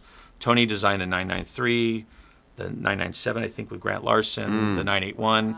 And now he's working for Ruf as a retired fun project. Wow. And we're sitting there and he goes, "Hey, Paul, do you want to see Weissach? Like the design, the track and all that?" I'm like, "Sure." So Yeah. So I thought it was so neat. My dad's driving with Tony Hatter in his 993 that he designed, which is funny because it's this Frankenstein of roof bits. And I'm looking at it, I'm like, hey, Tony, it's got a 5-speed. Like, I didn't know the 993s came with 5-speed. Oh, no, it was a Tiptronic, and I couldn't find a 6-speed, so I just put a 5-speed in it. I mean, Hilarious. the stuff that they Just don't... didn't want a Tiptronic. Just didn't want a Tiptronic. And I had a 5-speed. And I had a 5-speed. Makes sense. And so they drive over to the studio, and Tony the studio area, it's huge. It's acres and acres. And Tony, although he hasn't been there for 5 years, the guard knows him. He says, hey, can we just drive around? Like, this is an area no one gets to. And he just said, I don't want to see cameras. Fine. So I'm with Torsten, and the company gives him a new car every year. He's got a 992.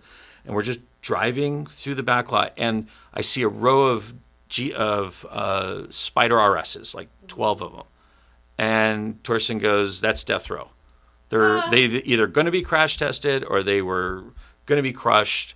Like, just somehow those cars are all gone. Goners. Wow. He was telling me that those VINs are written off. And then we would drive by something. He goes, you didn't see that. And I'm like, you bet I didn't. And I think one of them was the Cayenne Electric. There was the new 992 GT2 RS. I think there was a turbo. They were all black, and they had crap on them. Like, I couldn't tell, but the whole time he's going, you didn't see that. Right. You didn't see that. Different mules. And I'm just spinning around, and he's like, this is where Vita King, the past president of Porsche, this is where they fired him on this balcony. Wow. And he just, you famous story. Here on this spot. Oh, really? Yeah. Yeah. And it was neat to see kind of this inside perspective. And that whole trip, each place I ran into, met someone that I had done something with. And sold a car to. Yeah. Or like the thing we did with Arnold Schwarzenegger. With your 1600. With the 1600. The person who's head of social media for Classic, she said, hey, look me up when you come. I did. And she gave us a private tour of the 100 cars that aren't on display, she goes, oh, by the way, BMW has over 1,000 cars. Right. So after Stuttgart, you made your way to Munich and then went to the Welt, however you pronounce it. Yeah, did the typical museum tour, but really went to go see Classic with our friend. And there's, I think one of the people, there was only us, and then one came in, I could tell our host got kind of, caught up. I go, who's that? She goes, I think that's the head of motorsports. And they were in there looking at some project. You were driving around and saw a Z1 on the road. Around. In the Black Forest. That is cool. Other than a car show around here, I've never seen one just driving around on a random day. No, there was a few of them. Really? Yeah. That's such a wild car. It is. It's the Saturn of BMWs. And I think they're kind of like, we saw a few in the Black Forest cruising on the weekend, it was a holiday, so. Digital Zero, the other Paul. Oh, yes. Says hello. Thank you. That's right. We met him at Scott's. He's been hanging out in your absence. Yeah, thank you. We've got it. You've got a stunt double. You got to fulfill the Paul requirement, Leo says, living in Hollywood, you can spot the tourists because they're the only ones that drive cabriolets with the top down. That's hilarious. That's a very astute observation. It is true. Very funny. And it's usually a Mustang. But yeah, oh, yes, and she concurred. Yes, and then from Munich, went to Austria, met up with Kayla Delhant. What was that all about? First of all, I didn't know she was still over there. I thought she was going over for a couple months. I feel like that was 2 years ago. I think what I understood was there was a program right to learn German. Yes. And I think she got accepted into she got applied for a thing. And she was going to go to one in Germany, but it was already closed, so she went to this one in Austria. Oh, it's in Salzburg. Well, and in the middle of all that, she told me her house burned down in the thing. So there's nothing to come back to. So that's why she hasn't come back. Yeah, the place she was in, the Eaton fire. Right. Burned down. And so it was just kind of one of those things. I think she's there for the summer. She said she's going to do Goodwood, Festival of Speed. Well, that's fun. And one other event. Have you ever done that? No, that would be one of my bucket lists. Goodwood Revival. Some of the other things you talked about on this trip. Goodwood Revival is the one I want to do, which is September. I would want to dress. I would. I'm not the dress up kind of guy for those things, but because of the specialness of that one, I would do it. Well, and then Isle of Man is the other one that I would love to. Which just I think because it's so insane. I think we need to do that soon because I don't imagine that will go forever. I had a conversation with I don't think that's going to last long. Yeah. It's too dangerous. It's too dangerous, and things are getting too fast. Modern shit. Yeah. It is, but I think Chris Harris did a good episode where he finally went and watched it, and it was like a religious experience to see it, especially if you're into motorcycles. I just watched people's reaction videos on YouTube of like, I brought my dad to Isle of Man and it's not what he thought. And, it's you can't comprehend it. Yeah, 180 miles an hour on a little cobble. Any motorsports activity I've ever been to in real life has been different than I thought it would be. Whether it was Top Fuel Dragsters and NHRA when I was a kid, or Laguna Seca or Lime Rock, any of them, and I can't even imagine what that would be like. I can't. It's riding a rocket car. It's one of the things that I would like to. I know nothing about motorcycles, but you never rode at all? I used to ride a little bit, so I get the physics of it. But what they're doing is my insanity. mom's cousin, he was close with, was killed when he was 15, and So nobody's and riding. after in your that, family. she's It's like, done. Yeah. Nope, we're not yeah, doing yeah, that. that's not fair. happening. So That's fair. I was talking to Tank about this the other day, but like the riding on Isle of Man is crazy. But where you really get nuts is the sidecar guys. oh yeah, And they're both crazy because like a motorcycle with a sidecar can no longer lean, so they're sliding, they're fucking drifting Yeah. these things around, and the guy in the sidecar is heaving his body Yeah. all around just to keep the bike on the ground. like a sailboat, kind of just counterweighting. like the catamarans when Yeah. the guys are using their weight. Exactly. Yeah. Yeah. No, thank you. Yeah. Let's skip that one. I'd be glad to not watch it. And we in between Munich and Stuttgart, Munich, we got to visit Ruf, which were. Oh, that's fun. Were they there? They were there. They weren't supposed to be there, and something canceled, and all of them were there. Oh, whoa. And they were like so generous with their time and kind. We get there. There's a welcome sign, and there's a American who does like 2 months a year with them or whatever. He's giving us the tour. We get halfway done on one side of the street, and Alois goes like, "Let's go to lunch." And he didn't realize we weren't done with the tour. We were only halfway because I was asking a million freaking questions. Right. And so we went to Alois's restaurant he goes to. It's a Greek restaurant. What people don't realize, and you'll see in the photo, the old gas station, which is where they built it, Yeah. there's a house next to it. That's where Alois grew up, was in that house. Whoa. And the restaurant's like, like a half a kilometer down the road that's been there for 100 and some years. It's a Greek restaurant, and we eat there. And then But he literally grew up with it because it's been there his whole life. been there his whole life. And he just was so kind, and they, showed us pretty much whatever we wanted. And at the very end, and we talked to his wife, Estonia, who, we were talking about electric cars, and she has a level of hate for electric cars that I sincerely respect. Yeah, I agree. And I see where she's coming from. But the best part was my dad's being my dad, and still like he's more naive about this stuff than I am.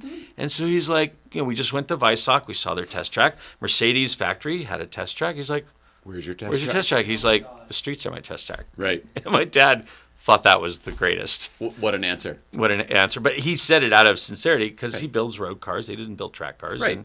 And they just take them out. And while we were there, Aloisa, the daughter, came in a Bugatti Veyron, which at first I thought... I love her. She's so sweet. There was a bunch of engineers going rides. I'm like, oh, they're just getting test rides. It must be a friend's car. And then I was talking to someone else. Or they're I'm shaking wondering, down a model or something. or they're building a new special model, and I'm wondering if they're looking at the engineering of that weird four turbo engine. It's a W12. I don't know what. Whoa. But at the very end, and I could tell that everyone was busy with whatever was going on, like a really busy Monday. And he, we're like, we thought we said our goodbyes. Like, wasn't a long goodbye. It was a short goodbye. No, my favorite. Yeah. And we get in the car and we're pulling out of the driveway, trying to figure out how to get on the traffic circle. And Alois comes running out. He's like, "You didn't say goodbye?" What the hell? And I was like, we didn't want to bother my dad you. looks at me like, "Did we say goodbye?" I go, "I think we said goodbye." And so he's reaching in the car, shaking our hands. Like, I felt guilty. Like, I'm not important enough for you to Oh, I know what you mean on that. care that much. It's not true, but I know what you The mean opposite there. of an And I was emotional just vibe. like, and it was such a, compared to seeing Mercedes, which is truly this machine of building cars, to Porsche, where we got to see Sonderwunsch, which was insane, and the archives, but then also the factory tour. And I'm like, oh, you could see this is a lower production, a little more hands-on, to Craftsman in the middle of nowhere. Like, literally, this would be like, compared to LA, a shop out in not even Lancaster. It would be like off the 99 somewhere. Like it's out there.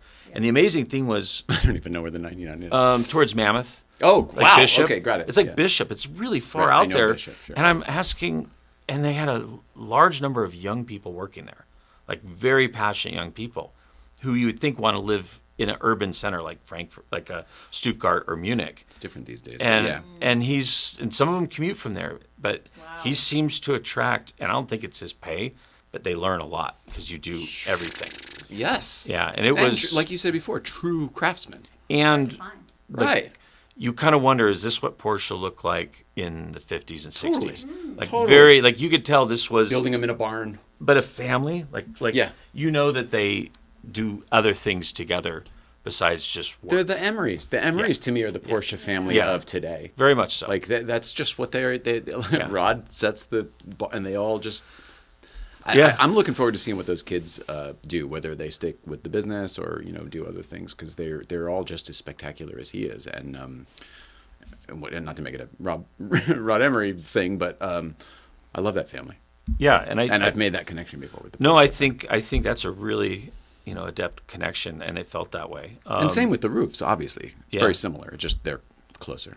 Yeah, and it was wild just to see them work as this unit, and like all of them everyone there is so passionate.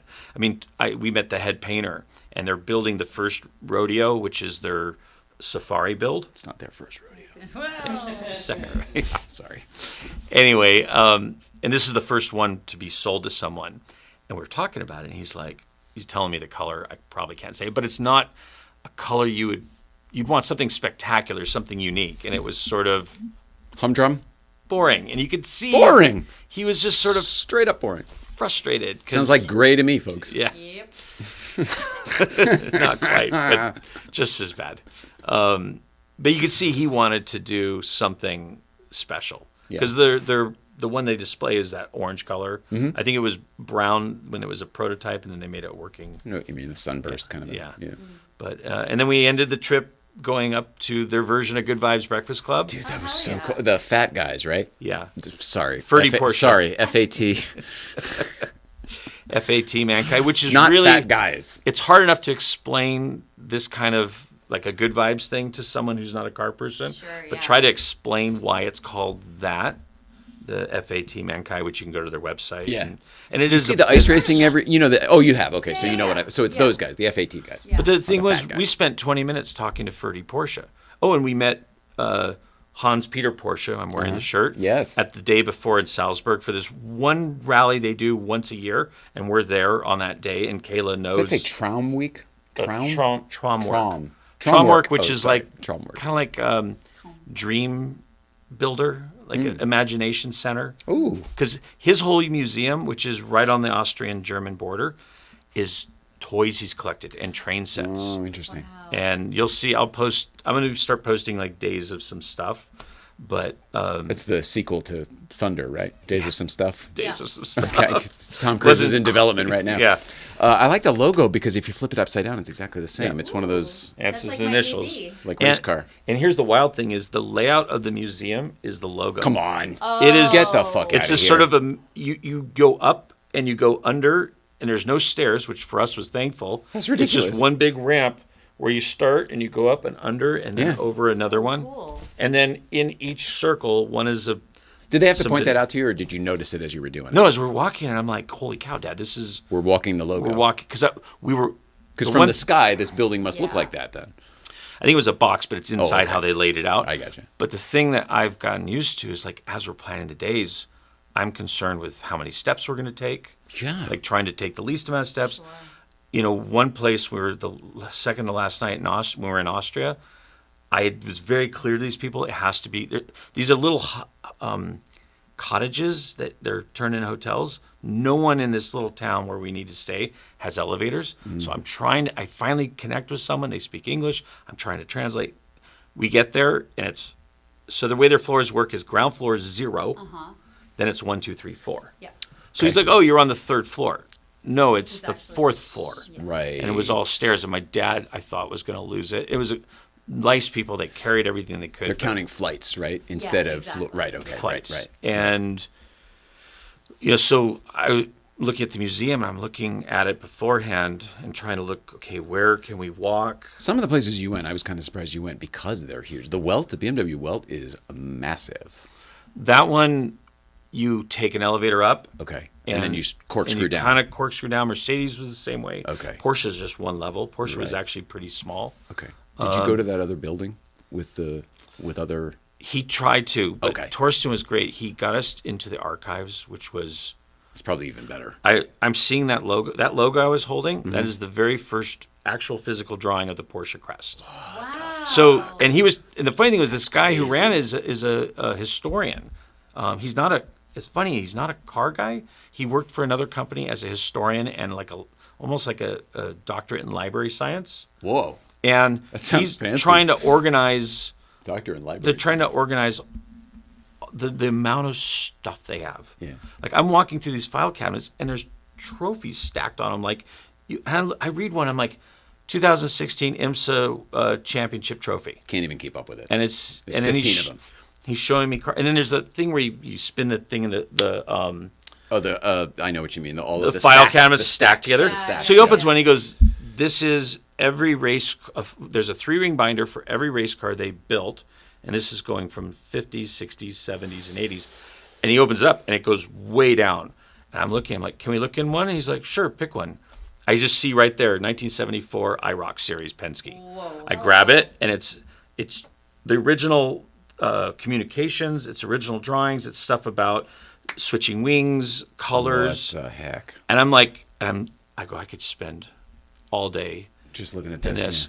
this. So Torsten, he was so funny. He felt so bad that he couldn't get me to what we were talking about because the cars are all covered. You need someone there. Yeah. But I've the heard it's a very hard thing to get into. But the archives was so much better. There was stuff that thing where I'm holding James Dean's. He thought it was his last signature. Yeah. I explained to him he got a speeding ticket on the way there. Oh, that's funny. That's true. Yeah, the signature. But he's funny. like, yeah, this is on loan. Either Wolfgang Porsche had just got it at auction, and I knew it was important because Torsten, who sees all this stuff, he's giddy. He's like, "Can I take a picture?" And he's losing So his it's a mind. big deal for him. This Yeah. must be a big yeah, deal. and it's just sitting in this not great frame glass thing, like it came from auction. And I go, "What are you guys gonna do with it?" He said, "Well, we're gonna work on a display." Every book either they published or someone else published about Porsche, they have a copy. Of course. Wow, yeah. Huge room. And he said they get 8,000 requests a year to come to the archives to do Research. and he says we only can physically allow 12. Wow. And so they have to figure out One a month. one a month. And I can see why, because it's just overwhelming. And then after that, we went across the street to where they do the tourist delivery, to the Sunderwich Special Wishes building where we're seeing family cars getting built. And he wouldn't tell us which family member, but crazy paint jobs.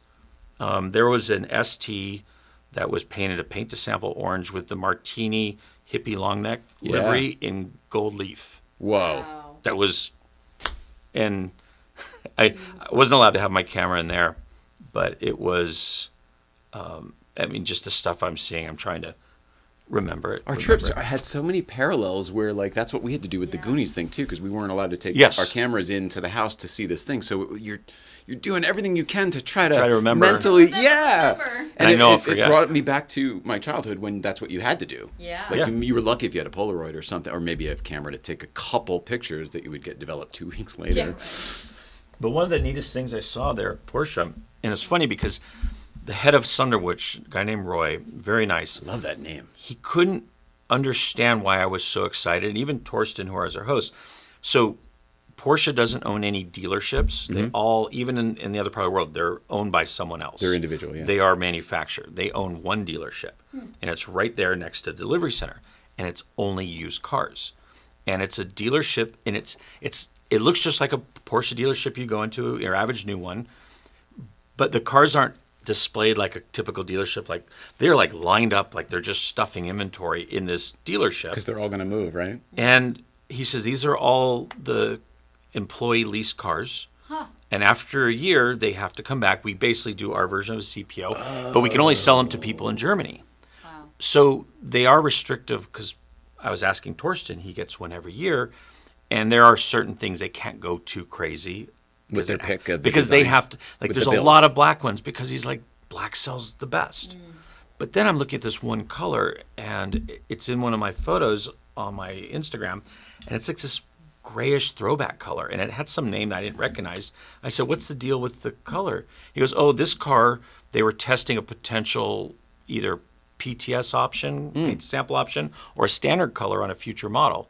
So they just painted the car that. And now you could go in and buy it as a used car. Right. And there's a bunch of weird cars in there like that. And I'm sitting there going, can you imagine one of these dealers in LA where Oh, my it had God. all of the press cars, all of the crazy option stuff, the test stuff, but unfortunately the crazy stuff that comes here for press cars, you know, and you hear Matt Farah and other people talk about it, they're usually German Right. spec cars. And they'll end up having to go back to They'll death have to row go back one day. there, or no, they won't go to death row. They'll get CPO'd and resold. Oh, okay, yeah. But you'll get some crazy option stuff. Finn Rodriguez says those iRock files would have helped me out writing the descriptions for the lean pins. I try my best to provide Sized, valuable info for the racing stuff.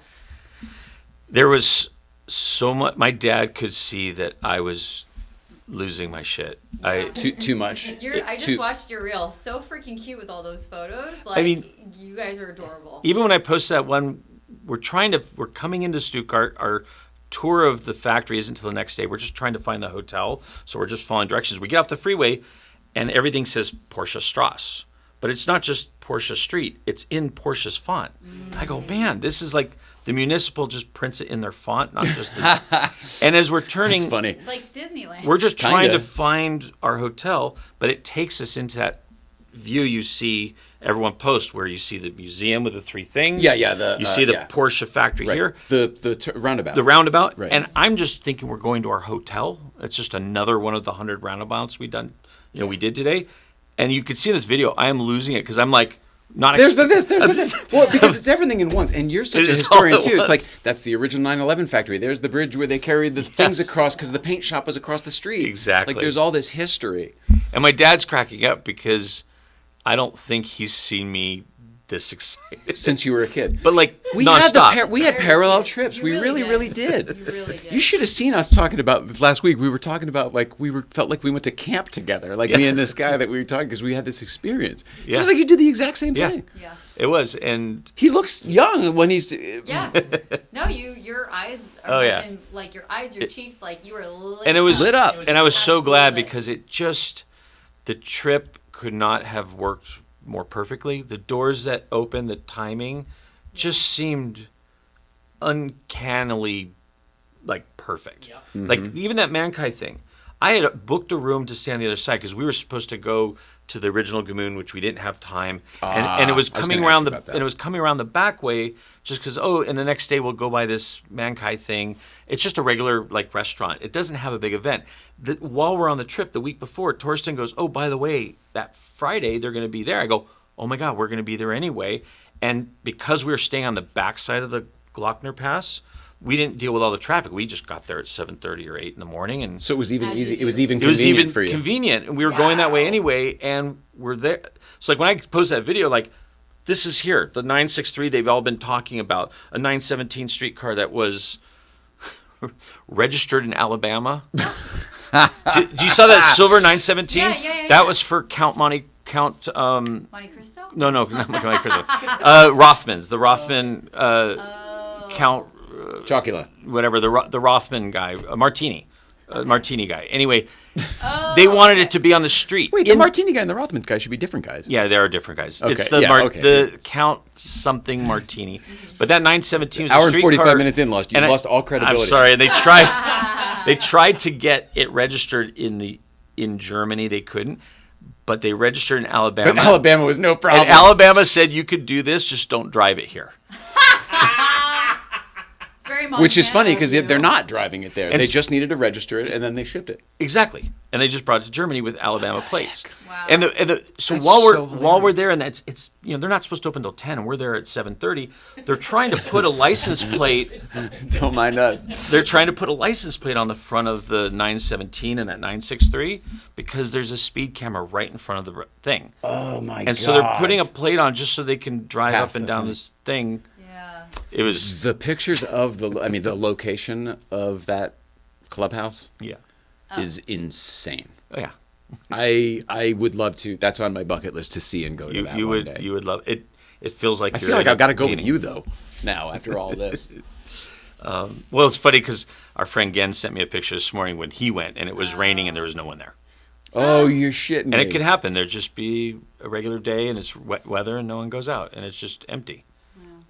So it wasn't a special. Everything you saw wasn't a special occasion. That was just like going up to GVBC where they No, just that bring was fancy that stuff. was a special occasion. It was the opening of the season Okay. because of the weather. That place is closed down from November to June. Oh, now we're getting back to my trip, like the like the Overlook Hotel. Yes, it's You've been up there, right? You've done that one. yeah, and you go. I didn't know that it wasn't the set inside because I went inside to go Oh, see bummer. it, and I go. Bless. Oh, I would have Oh. been so bummed if I thought that. I thought that. I know, I would have been So so many bummed if I I thought go in there that. and I'm sitting there going like, That was Did Cheers they- for me did when they I was a kid. remodel? When I went down in the basement and Cheers like, this is it's exactly like the show. It's amazing. You open the door and you go, what the fuck? and when I went, there was a lot of snow. Oh, that would have been just like the movie. If it wasn't for all the people skiing, because they're like they walk out of the hotel, they put their skis on, they just ski right Exactly. They go, ski through the parking lot to the parking lot. lift. Yeah, to the lift. That's cool. It's bizarre. They were walking through because there wasn't the snow was further up Right. when I was there. But so in Grand Tour 1 with Nicole, our Yes. farewell tour across America with Nicole, we went to the Ahwahnee Hotel in Yosemite, which does match the interiors perfectly. Yes. So you can still have that experience. Just it's like 1,000 miles away. It's a little Yeah. separate. Yeah, I think wherever. one of Jennifer's first date go away was at that hotel. Oh, so you've seen it. So Oh, you've yeah. been in. Oh, So yeah. you have had that experience. Yeah. Because for us, we both freaked out. We were like, "This is crazy." Even though they filmed not a frame here, it's exactly It like looks the like movie. it. Yeah. But as you saw, the other hotel on Dude, the Mount other Hood hotel was not the freaky. The other hotel was. Well, no, I didn't even go inside because I knew it wasn't like it. It's probably for the best. I didn't even have to use the bathroom or anything. I Perfect. literally, the ski guys let me pull it up there to take some pictures and Perfect. went out. That place though scared the shit out of me because it's first of all it's very high up. I don't remember what the elevation of is for the lodge. The like whole thing was like 8,000? 14,000 or something like that. Oh, yeah, they- that sounds makes Yeah, makes I think the sense. lodge is like 8 or 9. I think it was 8 or 9. The shot from The Shining is from a helicopter. So you see the hotel and the mountain, and I'm thinking like, oh, I'll just go get that shot. I'll park the car. I'll get I'll somehow, I'm good at this. I know what I'm doing. And I ways got up up. there. Yeah, and I go, oh, all right. Well, this is not how I thought it would be. Okay, you're really like on top of a mountain here. Okay, so I pulled over all the way to the front, which is where the chain fence is. Yeah. And and I got out, and I'm thinking, oh, this is great. And I'm like leaning up against the chain link fence. It's a fucking cliff right behind me. Oh, it's right on the edge. And no matter where you go, you can't see the mountain behind the lodge because the lodge blocks your shot. You would need to then be in space, floating in space off the mountain to get both. Yes. I didn't- i.e. a helicopter. I didn't know that. Hell, Kubrick, he knew what he was doing. Imagine that. But so I had to get creative with my shots up there. But it's pretty neat for a movie location guy like me to go Yeah. to that one. Because it's a bit of a haul. I mean, it's not like our mountain. That was the disappointing thing going to it. You're picturing like going up to Big Bear It was Twisty not Road. that, nope. It's like a freeway up there, Yep. which is bizarre. It was bizarre, and apparently the road in the movie was not the road because the road I took did not match. It's just- Our road matches more closer to. Oh yeah, that is just it's just a facade. So one thing I noticed too is when we were driving to Yosemite, since you've done that one too, when we're that ironically is even harder to get to because it takes hours to get. And you got got to to go back into down the park. into the like I'm here. Oh, not really. Yeah, if you're not staying for lunch, it's a real letdown. Like that's a long drive home. But why the hell was I bringing that up? Doesn't matter. Oh, just how long of a road it was to get into the Yosemite and Is that it? Seems like not much of a point. Sorry. I thought. there's people still there. Locations, so maybe it was something about locations being in different, piecemealing locations. I don't know. Yeah, well, it's funny too because only like those 2 establishing shots from The Shining were even of Mount Hood. Yeah. The rest is a set at Elstree Studios in London. Yep. Recreated, or miniature. Yeah, that was. I was definitely disappointed by that, but I don't. To walk in and to have it not. I mean, that would be a real bummer. Yeah, I'm sitting there. And Also, because it's so different inside. I've seen pictures of the inside. It's yeah. like a real lodge inside. Woody, yeah, very woody. It's sort of like bad remodeled in the 90s. 80. I was gonna say 80s, but yeah. Yeah, it's kind of. It's like, why is there Formica? Exactly. And why is there so much lacquer on the wood? Well, Lacquer? I don't even know her. Let's see. Health. Check. Upcoming surgery. Yep.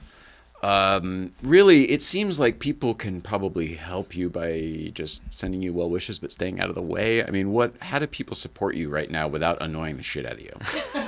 And I'm asking this from experience because people really, it was a hard gap for me. I don't know. I haven't thought about that. I've been so focused. Well, one, during the trip, and it was nice to forget. Like, I knew it was there, but I forgot, kind of. Yeah. And then I got back, and I mean, literally Friday we're driving to Munich because the next morning we're leaving.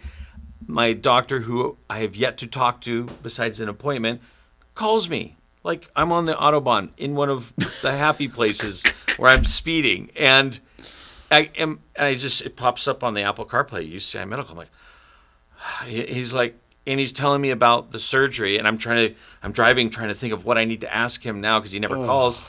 And then we get For to real. to the airport hotel, and I'm like, oh, that's the day, like, because you're just busy trying to travel, Yeah. and then you stop for a second, and then I was like, Well, that happened to me with your Chuck Miller thing. Yeah. I'm in the middle of my thing. I'm having this trip. It's going great. And then the thing, and it's like, Yeah. it just, I didn't need this intrusion right now. yeah, This is not good. This Yeah. totally took me out of my happy place.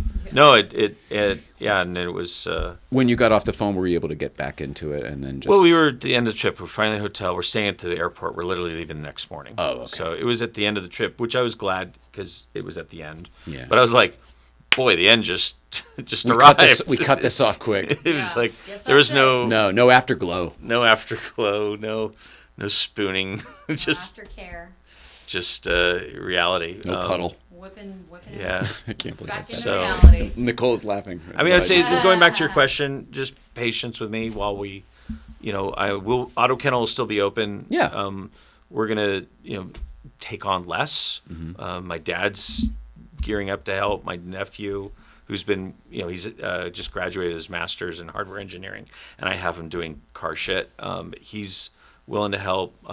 He's killing it, though. Yeah, he's doing great. And then and then Corey, stepdaughter, she's actually training with my dad to learn some of his stuff so he can do some more of my stuff. Awesome.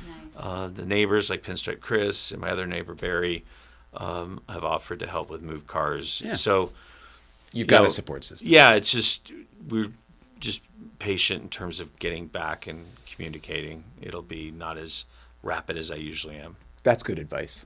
Just be patient with me. My Yeah. returning of, Yeah. that was good. It took me months. It took me months to get back to people once I started getting back to And people. you know me, I get back to people very quickly. Yes. And so that'll be hard for me because I just get crazy. Yeah, but you got to take care of you, man. I mean, Yeah. listen to Jennifer on this one. She's going to make you do what you need to do. I don't think I'll have a choice. Good. Okay. I really don't. As long as that's your attitude. Some people are Yeah. like, I'm going to be a parent and our life's not No. going to change. No, Like, all right, it's well, you're gonna delusional. change. No, my Sorry, goal right excuse now me. is I have a rally scheduled for October. Okay. With one of my favorite groups I go with, and it's in northern Arizona, and it's like a 7-day rally. So whether I am a passenger in my car, or my dad drives his Mm-hmm. car and I'm a passenger, or I drive my 928, which is automatic. Right.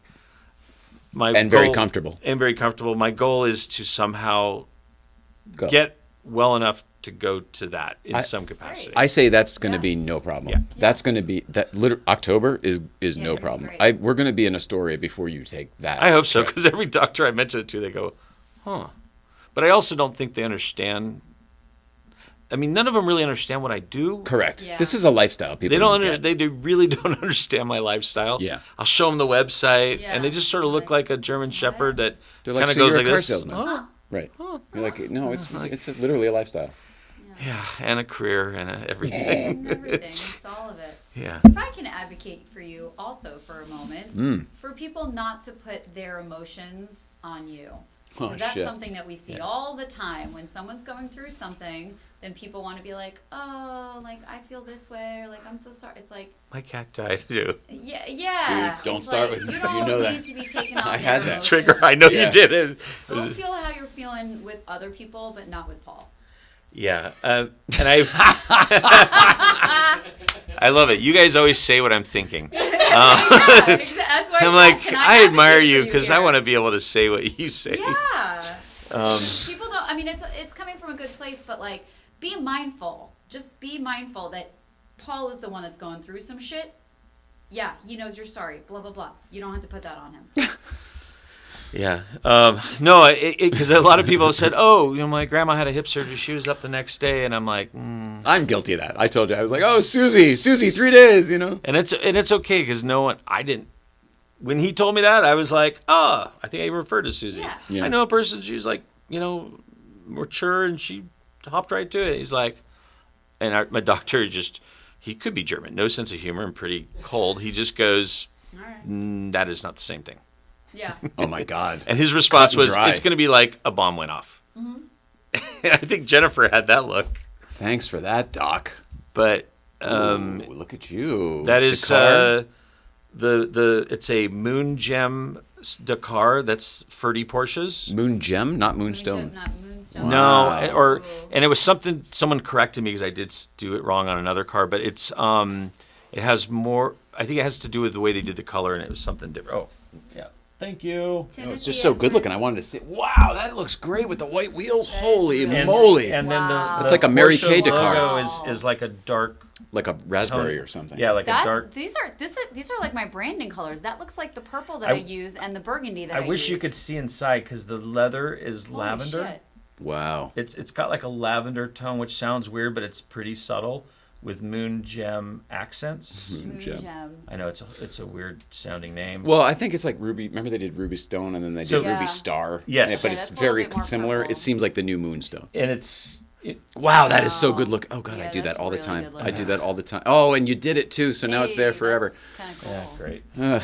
Ugh. There's Ferdy Porsche. Oh, how and cool! if we can zoom in, he's wearing a Tortuga pin. Rad! Yeah. I didn't have any left. I pulled it off my hat, Oh and my he gosh. immediately put it on his jacket. Oh, bless. And he spent 20 minutes talking to us. And Right over there behind camera 1. Do you see it? You're still on the car driving uphill. oh yeah, You see it ah, here in the studio. oh, very nice. There's a bunch of people with pins over there. Oh yeah, no, I love him. And actually, that was the background that Jeff Swart used for his pin, and I loved it so much because it was a. So you used the same one for yours? Because he's like they were on That's so they were on smart. blank ones, and I said, "Can I have something that looks like a road?" And he started sending me pictures, and I pulled up the one from Jeff. I'm like, "What about that one? Can we just use that exact background?" Yeah. He's like, "Sure."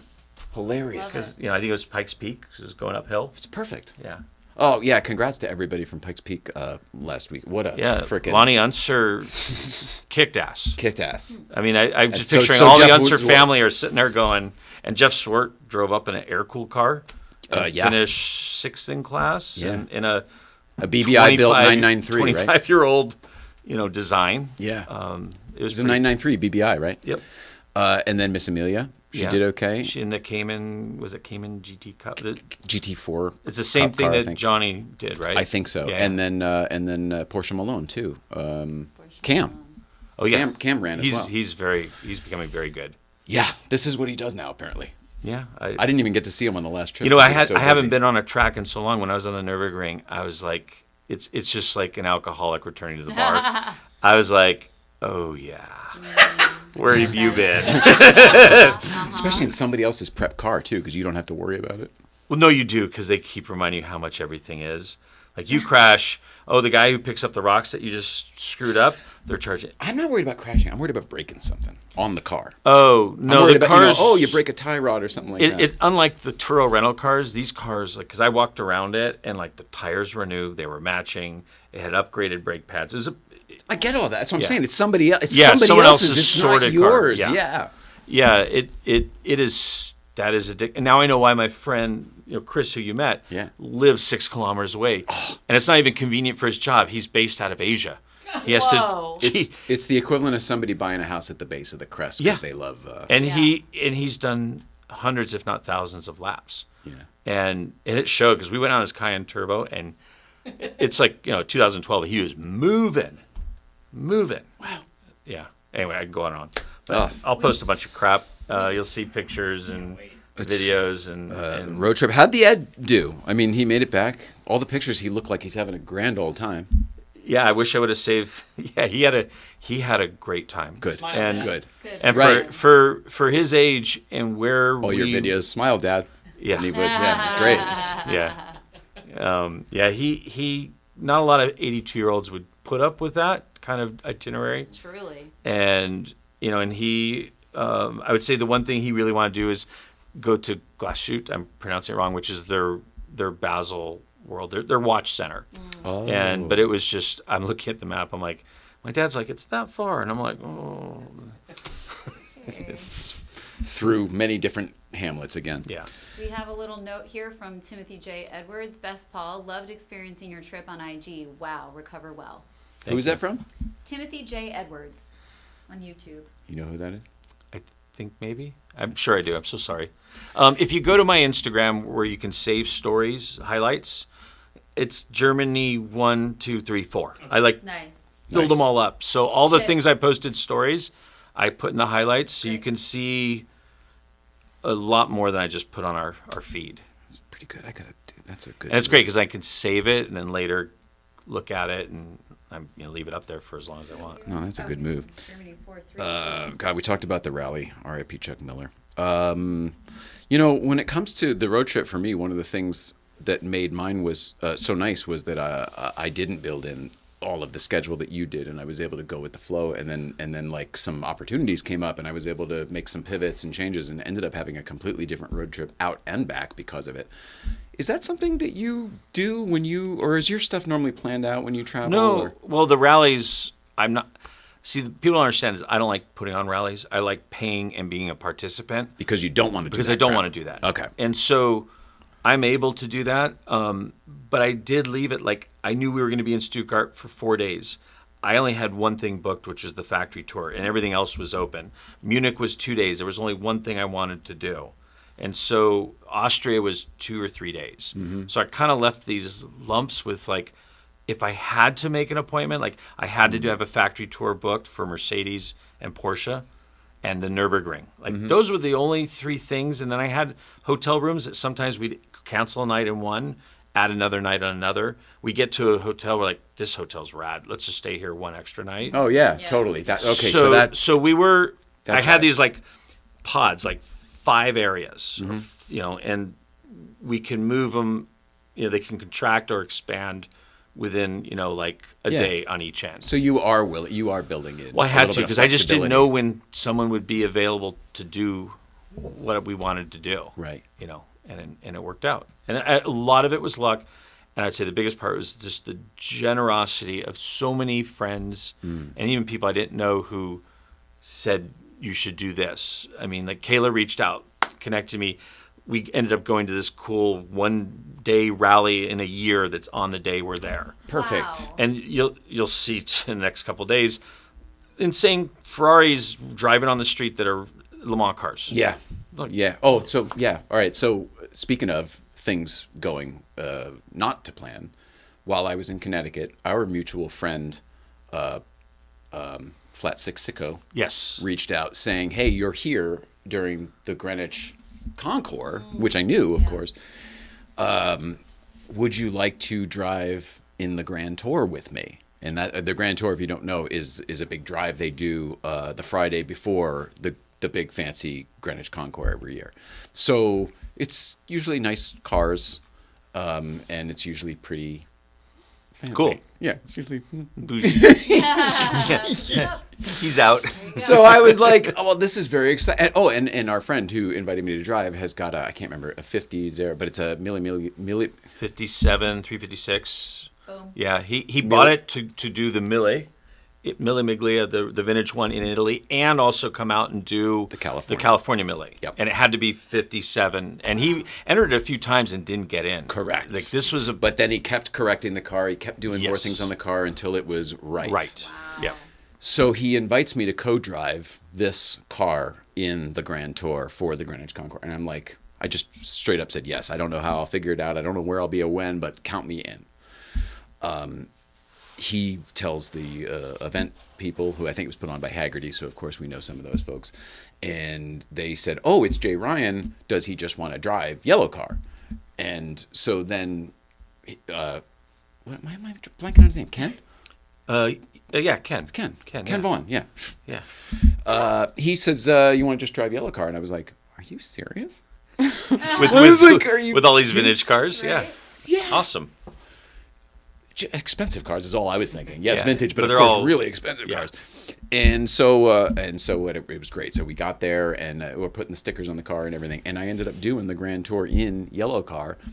Ken's 356 breaks down on the rally. At And lunch. he ends up riding with me on the leg back to the restaurant. Yeah. Isn't that a funny story? Yeah, because I think when you left Nothing the message, went to plan. When you left the message, I just came down from Good Vibes, and you had called me, and I was like, "This is weird." That's right. It was Friday. That's right. You're out away doing a rally On Friday morning. on Friday morning, and I'm coming down from the mountains. Yeah. It was a very weird. It was we inverted It's usually our, the other way around. Yes. Yeah. I'm usually the one on the rally. Yes. So thanks again to Ken and everybody from Haggerty and everybody from the Greenwich Grand Tour and all this stuff, the Greenwich Concours. It was really, really cool to be included in that. It was very cool to have Yellow Car have the Greenwich Concours stickers on it. I think it was great. It was a very we are not worthy moment. I know that feeling, but you're worthy. You know what I'm saying? I know. If we're looking at dollar value, one of these things does not belong. Oh, it's even more than dollar value. You see these cars from the 20s, 30s, 50s is like the newest end of the cars. Correct. And you got something that's 5 decades Yeah. newer than that. Well, and so interestingly, Right. because of what you just brought up, there are different people are willing to do different things with their cars. So, like, at some point, they ended up having me lead it for a bit, and 2 Gunther Works and a Koenigsegg pocketed up with me, and the 4 of us just took off. But you're supposed to be leading. We did lead. I was in front. And there's I led the whole way. And there's a bunch of they figured it out. Duesenbergs and Everybody- Simplexes going different There was directions. an app. There was an app. What the hell's that app called? I said I Rallies. didn't want it. No, it's called Tour Boss or something. Oh, the one that I showed you. Tour Boss, Or, yeah. I used it. It was very good, very expensive. It's a great app. Oh, I didn't buy it. This was. No. If you're the organizer, Oh, because so, well, it's Haggerty. so. I talked to the Haggerty people, and I was like, it worked really well when we You did could the see thing. where everybody was on the map. And if you went off the map, it didn't change the whole route and do something it told you how to stupid. get back to it. How to get back to it. Yeah. So I gave it to my friend Steve who does these rallies. I'm like, dude, I found the panacea of apps.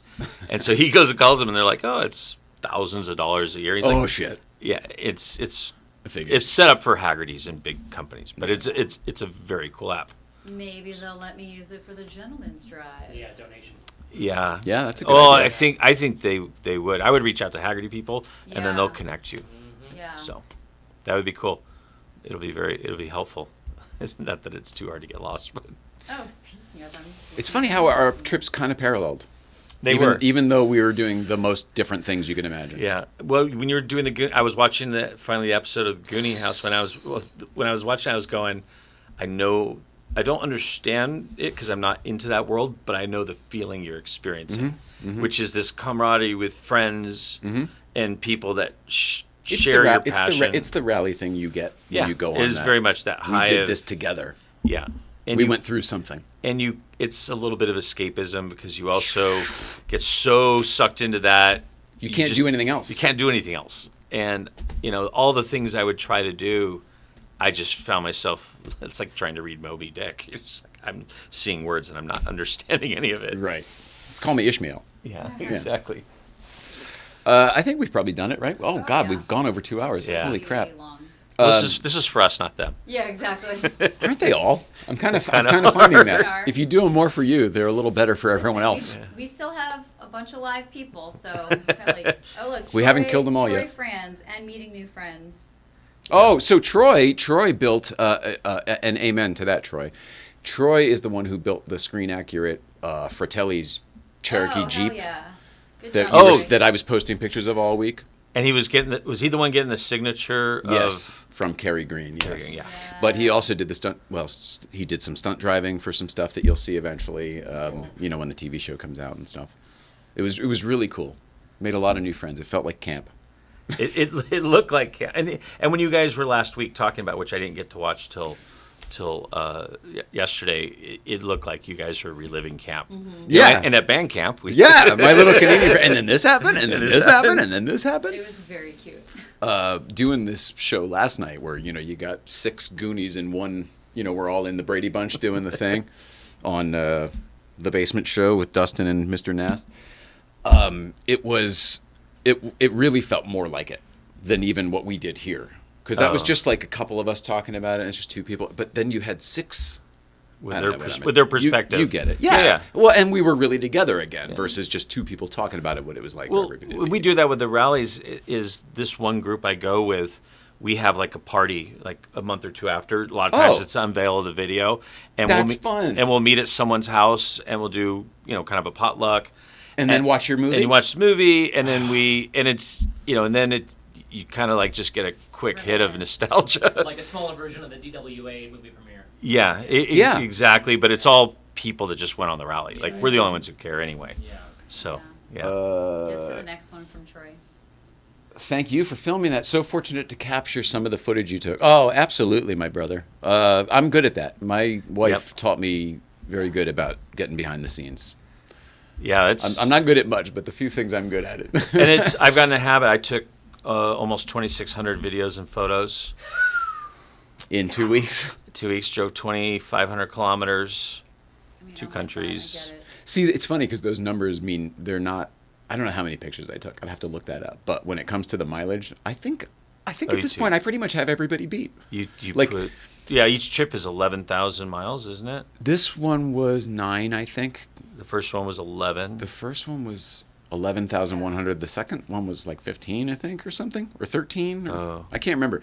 But other than like King of Pasadena, Yeah. I think I'm making more miles around the country Yeah. than anybody else we know. Yep. Because I plan on keeping going out. I haven't driven past Texas. Like I haven't really.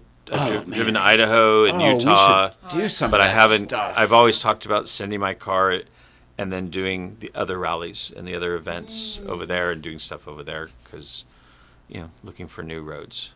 I would, yeah. I would There's love some to send good my car to stuff. Germany and go do Black Forest and those things. Yeah, And in a your car- own car. in my own car, So that'd that's be one of fun. the coolest things is driving yellow car around where I grew up, Lime Rock, Road Atlanta. Like that's- driving yellow car there is so insane. If you were having one of either your GT3 or La Tortuga or I Yes. don't know, what are you going to bring? Let's think about it. I would bring my. If I go into Germany, No, well, I'm USA, but other places. oh East of Texas rally, we'll call this one. yeah, probably my GT3. Yeah, I think so. I think so. We'll make some noise across the country. Yeah, Two of us. Very obnoxious. I thought I would get the yellow car. By the way, we were right. Yellow car has several exhaust leaks. That's why yeah. it's getting louder and louder. But they're all like clamps and gaskets. It's not like holes. And stuff. fortunately, not coming into the car. Oh, no. It's just why it's loud and Yeah, farty. yeah. And I thought I would get them done at BMW, but then because the Goonies thing was going to be on the 6th, because that's when the weekend started or whatever, but then I got invited to participate in the TV show behind the Goonies thing as well, so I had to be there then on the 4th. So you did 3 days. Both ways, 3 days. Oh, 3 days going out and 3 Yes. days going back. And the Mini Coopers, even though that didn't happen, is sold. Yeah, it's just still in the garage. Okay. It belongs to Steve. Okay, but it is Belongs sold. to Steve All right. Straley. That's good. That's one less thing. Yeah. You're right. I'm trying to lighten the load across the board. Yeah, it helps in all respect. Did we finish whatever I was going to talk about? Did we do it? We're done, I right? think so. You've We're been done. going for 2 hours and 15 Yeah. minutes. So We haven't seen each other in a It's been a while. long time. I know. So the last time was, no, we got Breakfast Club, but it was on the show and then Breakfast Club. Yeah. All right. Let's see. Manuel MC3 Films is over there. Follow him. He's not officially here. He's just our photographer. Babes and Classics. How do people follow you? Babes and Classics. If you're on the Tiki Talkie, the pleasure producer. And AUTOKENNEL. It's One word. one word. Trademarked. It's on Instagram, Facebook. Don't do TikTok. I think I it's don't do on TikTok either. Threads. You'd probably do well on TikTok though because of your videos. You make Yeah. videos. I mean, TikTok's all about the videos. yeah.